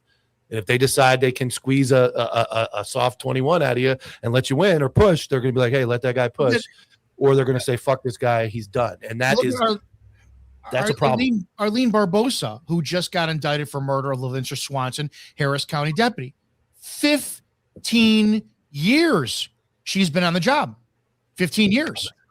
That's 15 years worth of certifications at the range and taser.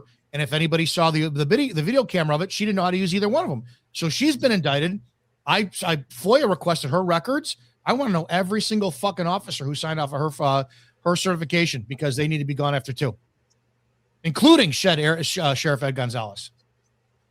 All of them. I don't know, man. I just think that's more fear mongering, because now they're going to say, hey, don't get me in trouble. So now everyone's going to trade me better. You know what other job? Trade me better. You go to Starbucks and you fucking don't pay attention to shit, and somebody wants a soy latte, pumpkin shit dick, whatever, and you put in milk and they have a milk allergy.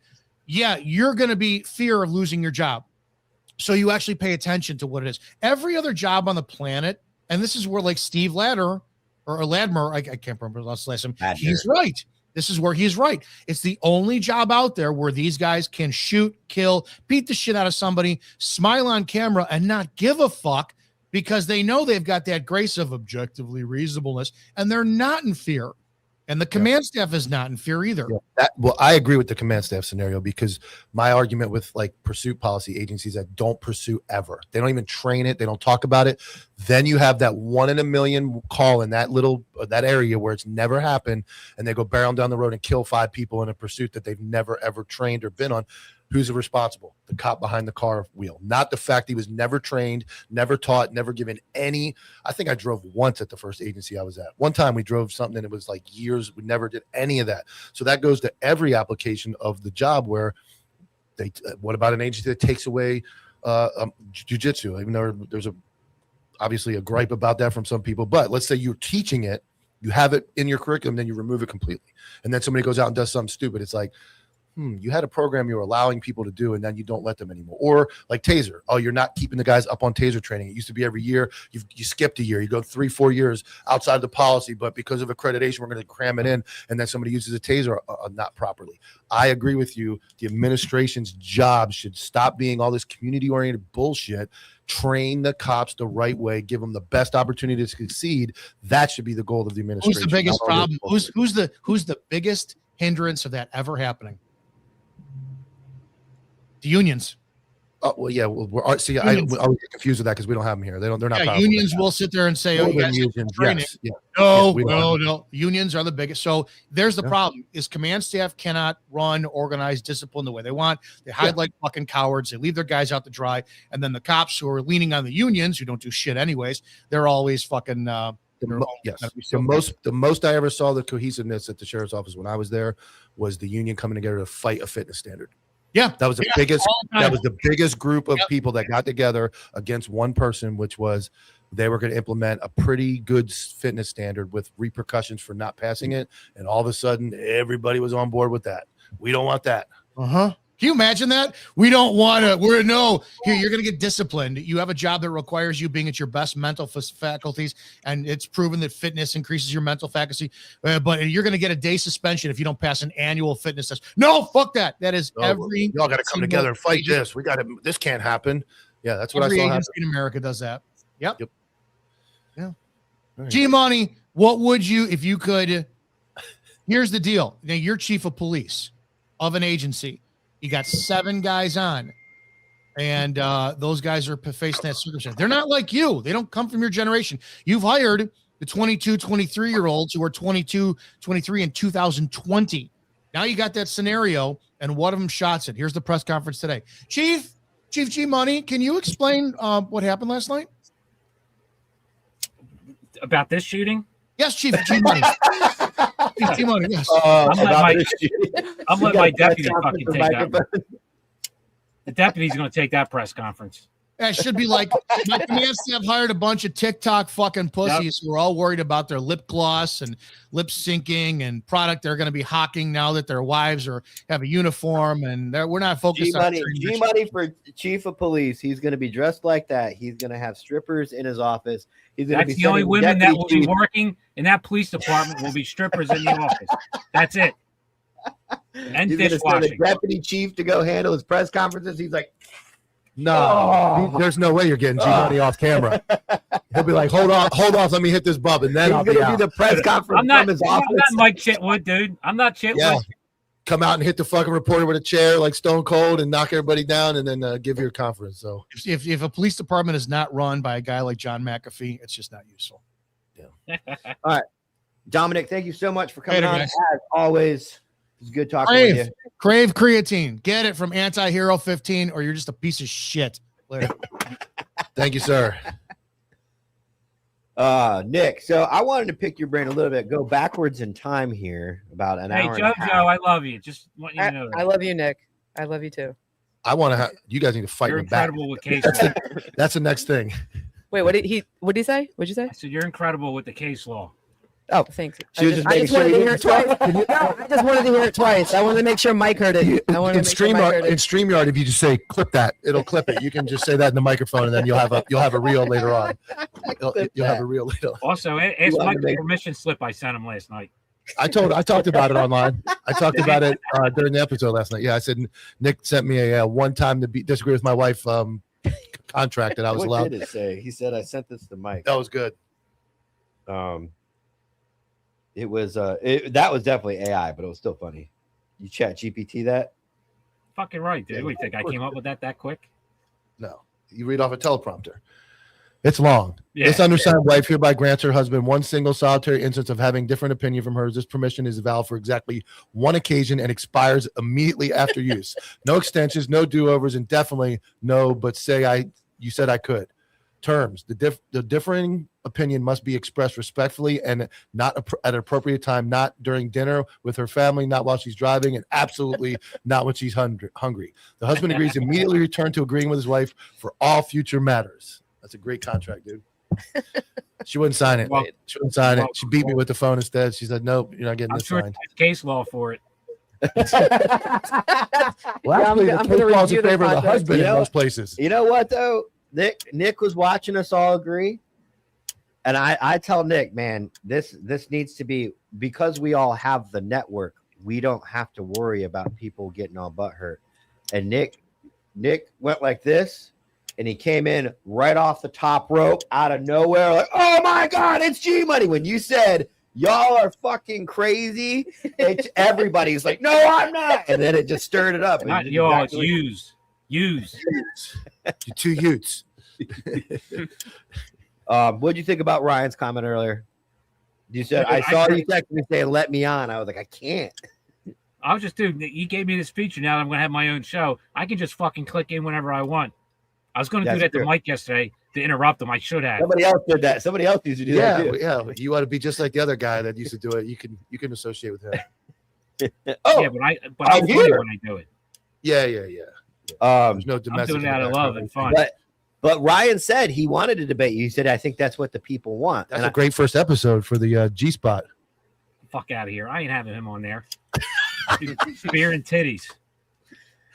I like it, dude. You got a great concept, the man show, like a political man show. You know, you got to set. She's all lined up and ready to go. Although she said no bikinis. Coming in March. She said no of next year. No bikinis, but we'll see how long that lasts. So when's this? Social media is full of bikinis. She'll be. What's our timeline on this? Because Tyler likes to keep you held to your timeline. That's next Wednesday. week. Wednesday. Next week, right after mine. I'm going to pump it right in. Just rip it, and grip it, dude. Don't go in before in StreamYard and create your own show and have me accidentally click your show that you never did that ever before, and then I end up streaming your show instead of when mine. Mike's wrong. You like his explanation as how he's wrong. That's what happened. Don't do something that's going to present an opportunity for me to fuck up. Yes. You ever see your StreamYard? Mm-hmm. Okay, be easier. I guess we're both tapped out at this point. Because we'll help you. Would you say, Nick? So, Ryan, man, I don't know. Listen, I don't like to hate anybody. I don't like hate my heart. I really don't like that fucking dude. Like, I want to be like, all right, you know what? He's on the network. Let me be nice to him. But God, he's so fucking annoying.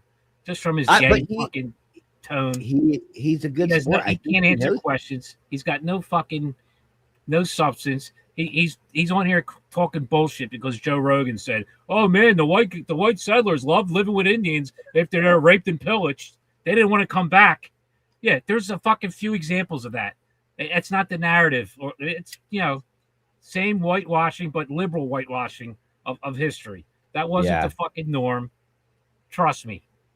They didn't love fucking getting raped and pillaged by the Indians and staying with them when they were little kids and raised. And that's all they fucking knew. Yeah, they didn't want to go back to the white settlements because they're raised as Indians at this point. And the territories, all this shit. Dude, I forget what movie it was. I think that fucking one actor's in it. I forget his fucking name. The one that played the psycho guy. Christian Bale. Oh, The New World? I've always wanted to see that. It came out Christian Bale. Yeah. Yeah, Christian Bale. He has a great scene where he sits down. He says, you know what? I don't know if it's him that was saying it, but yeah, I think it was Christian Bale. It's like, for generations, your people have been warring and killing each other, plundering and raping other citizens across this fucking great prairie since the time of your God raised the first moon or some shit. It's the same fucking thing, dude, except the white people came through and did it better, and they stayed around. Trust me, if they wiped out the white people and America was all Native Americans and we were on reservations, they wouldn't give a fuck. It would be their country. It's just the way it was back then, dude. It's just the way the fucking world is. The world is not a fucking friendly place. The world is hard, dude. We're all here to suffer. Like, you should fucking believe in Jesus. You really should look into it if you're not religious whatsoever. This is an anomaly. This country is an anomaly. Parts of Europe is an anomaly. There's people being fucking raped and murdered all over the fucking globe right now. Even in this country, there's kids that are being fucking stolen at an alarming rate and being fucking raped and sex trafficked. There's so much nasty shit going on right now in this world, and people ride around in their fucking minivans with their nose in the air, and they have no fucking clue the evil that's fucking around and surrounds them every fucking day. And this is what they have. They got to look for fucking problems to create, like Ryan and the fucking reservations, and let's give back the stolen land. Yeah, dude, we fucking populated the entire fucking country. We've been building it up. We're just gonna give it all. Where the fuck are we gonna go? So we're gonna go migrate somewhere else and steal someone else's fucking country and do it all over again? Like, are you fucking stupid, dude? The moon, yeah, the moon. The moon. Yeah, we're gonna go to the fucking moon. I mean, come on, dude. Be fucking real. It's so great to say that stuff, but you can act so righteous and holier than thou. Oh, we stole the land. We should give it back. All my liberal talking points. Dude, live in the fucking real world. I think liberals live in a mindset where they're like, if I do this and it happens, they'll worship me as their white, stepchild. And I'll live in the biggest teepee of all the white people because I was saying the things that I was defending you. You know what I'm saying? Yeah, well, absolutely, dude. That's the white guilt and fucking signal virtuing, dude. You know what I mean? That's what it's for. That's exactly what it is. Look at what I'm doing. Look at how sorry I am. Look what I'm doing. Look at the fucking white people that get down and kiss black people's fucking feet and shit like that. That is saying weird. They're sorry. Like, dude, what the fuck, man? And you want reparations? Well, I want my reparations. And Ryan, keep my fucking ethnicity out of your mouth. Don't fucking cultural appropriate Italians. Don't talk about us. You don't know what my struggle, my family struggle was. Don't tell That's that true. fucking story. He'll culturally Right? appropriate white people. He but did. won't. He culturally appropriated fucking Italian. Don't We don't talk even know about how to my say the fucking word. culture. I said it right. Go Cultural appropriation, my culturally. motherfucker. It's You true. can't I sit there will and tell say me he what my dodged people my went question. He through. dodged my question again, What do you say? and I asked Always him about dodges. what's the difference between people from other countries coming in here and taking land resources. Exact same behavior, maybe not by violence, but by they're getting things Well, that don't belong to I them. could have been his lawyer because I know what he would have said if he was maybe not high or really paying attention. He could have said that these people are coming in to live on a land. They're not coming over to take over. We came over to take over. That's the imperialism we of didn't. white people. Some Yeah. did. Well, you did. Yeah. Based off of your great. No, my grandparents both came from other countries. Oh, so yeah. I'm good. I'm one of them. I'm here just trying to survive. Yeah. Wait, hold on. If we could trace our lineage to where My people weren't here during slavery. Yeah. I don't think mine were either. I think my great grandparents came right after slavery. My grandfather came in like the 40s from Greece. So One of my family members died in the Holocaust. No, they didn't. Yeah. No, they didn't. He died. Yeah, he was laughing so hard he fell out of the tower. Oh, I fall for that every time. I wish I would just be like, really? That's the second time. That's a good joke too. That's a solid joke. Yes, I believe in the Holocaust. No, I don't hate Jews. Just a joke. Take it easy, people. A whole nother episode. I'll stick to the moon landing. This one. I got a couple really cool dude, videos. the man smells good in here, dude. I keep a fan oscillating, the window cracked. I find Lysol. It's all good. I don't believe it. All right. I The mean, piss dude, bottles the piss bottles are sealed with extra tight. yeah, listen, Snapple's fucking extra tight, dude. I put a fucking list. I got a whole routine down so I don't drip piss all over the place. Okay. Napkin goes down on the floor. I piss over into the bottle. If there's any drippage, it lands on the napkin. Clean it up. Good to go. So I saw this Afroman said this in an interview, why he doesn't use the N-word, and it makes me respect him even more. I saw you don't say the N-word in your music. What kind of prompted that choice? Well, first of all, the N-word is the most offensive word in the English language. I don't like being greeted with it. I don't address my brothers and sisters with it. Like, if you're on the Lakers, you're not going to say, fuck the Lakers. If you're a Mexican, you're not going to walk around going, hey, Beaner, what's happening? Yeah. You know what I'm saying?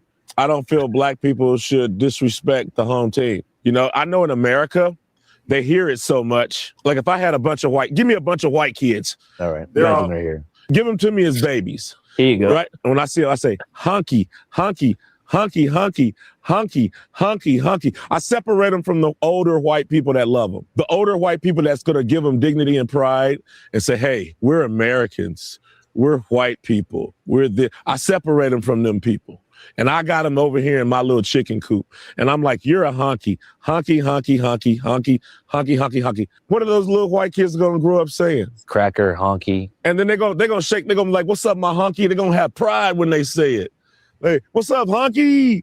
Yeah. Innocent and uninformed, because I done separated them from the people that will give them the dignity and pride to say that. So I'm thinking hundreds of years ago, the black people that couldn't speak English, nigga, nigga, nigga, nigga, nigga, nigga, nigga, nigga, nigga. Sometime I watch a movie, the slave would be like, whose nigga is you? You know, they don't know no better. They don't know they're the original man God created. They don't know they invented the pyramid. They don't know the Moors took knowledge to the Greeks and the Egyptians and the Moors brought knowledge to Spain and Europe. They don't know they're these intellectual people. All they know is what this guy that don't like them told them. That's my reason why I don't like the N-word. I don't think black people should call themselves that. I guess that's it in a nutshell. I guess growing up. I mean, it's an educated take on how the black community has. Is he saying that fucking the white people put him in a chicken coop and told them the N-word, the N-word, the N-word? I think that's how I took it. You spun it. Blaming us.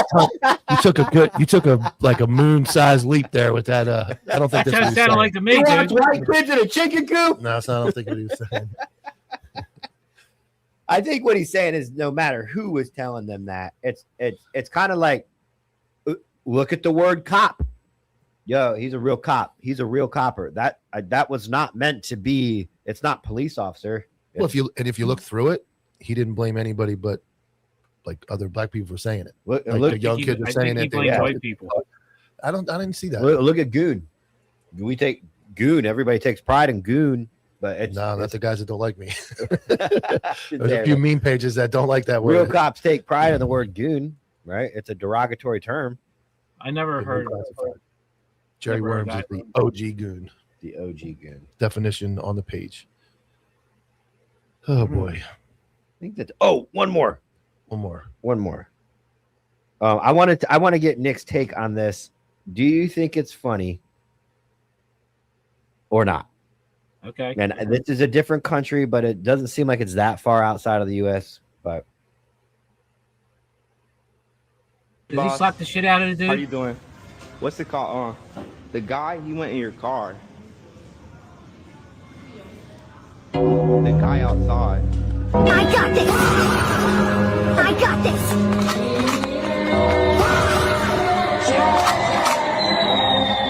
I got this. Where'd he go? Is he inside? He ran? Is that him, boss? Enemy spotted. No. Wait, get. That's him, right? I didn't do nothing. What did I do? This has to be a whole Hey, boss. fake.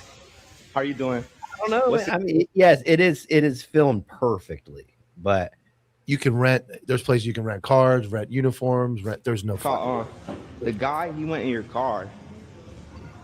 and it's a black guy. The guy outside. There's no. I got this. So yeah, what do you think, Nick? I used to do that all the time. Which part? You go tell the cop. Break into cars or which part? Yeah. Cop car, if it's fucking unattended and unlocked, I'll get in it and fucking park it around the block. Oh yeah, for sure. That's happened to me. Did when I that was all new. the time. I'm talking about off duty too. And in fact, usually when I was drunk. My first agency, there was an issue with they were Ford Tauruses, I think they were called, and there was an issue with like a lot of the keys being able to. Oh, that's what I was open just up. gonna get to. The Ford Interceptor worked keys for every department. My first agency, every key opened every car. Yeah, so I was drinking. Everybody was pranking each other. I was drinking at Lower Merion. I came out one time at like 1 a.m. and I moved some fucking guy's cop car, some Lower Merion cop car. I got in that shit and drove it. Can down you the street. imagine having to go to Ford and being like, "Listen, I need all the cars to have their own locks." Like, why? Like, because these fucking assholes keep pranking each other. The two pranks were they moved my car brand new, like 3 months in. My car's like 4 blocks away, parked, and I didn't leave it unlocked. It was locked. And the other one was you would unlock the car, you take the PA, jam it in the door jam, turn the sirens on and everything, and then shut the door from the passenger side. And then as soon as the guy opens the driver door, the PA comes on unclicked, and then the sirens all go off, and everything. It was great. We did it all. I did talcum powder in the fucking visor and in the air vents, and I would turn it on full blast. So when they start the car, the fucking the vents would start and blow all the bad baby powder over them, and then they pull down the fucking thing to look at themselves in the mirror, and all the other powder would fall on top of them. That was that one. Or if you left your hat laying around, I used to fill it into a bag of water and throw it in the freezer, and then you have to get their hat out of a fucking complete block of ice. Did that one a lot. That was always all right. That's it for the day, gents. We will be live tonight, Counterculture Inc. Network, for the night shift, as always. We might get G-Money to pop in and say hello. Gators coming. The girls are coming again. JoJo will be here. Me and Mike have to talk a lot less, so that's nice. We can actually talk none, I bet. I bet you we can talk none. If we can, with one person. It's funny. What I'm going to do is I'm going to challenge everybody when we start and that intro goes off. I want to challenge everybody not to stare at the TV in fear of talking. If they talk a lot of shit, and then when that fucking intro goes off, it's dead silence. So, we got a super chat real quick. Cody H heading back to work, homies. Thanks for a good live. Thanks, brother. You're in the drawing. What's CA? Canadian. Oh, California money. Yeah, no, it's Canadian. All right, Cody. Appreciate it, brother. Thank you so much. Good stuff, man. Free Kermit. Yeah, they said, dude, as soon as as soon as Peach popped in, everybody's like, Kirby! Free Kirby. He doesn't like to be like that either. He does not like it. Yo, any update on that kid that went to boot camp last month?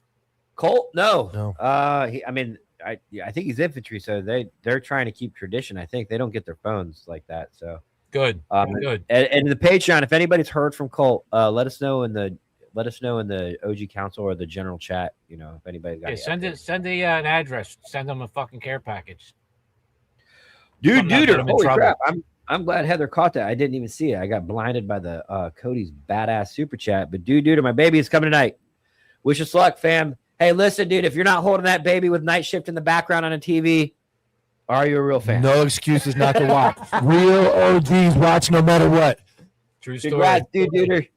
Congrats, bro. See you tonight.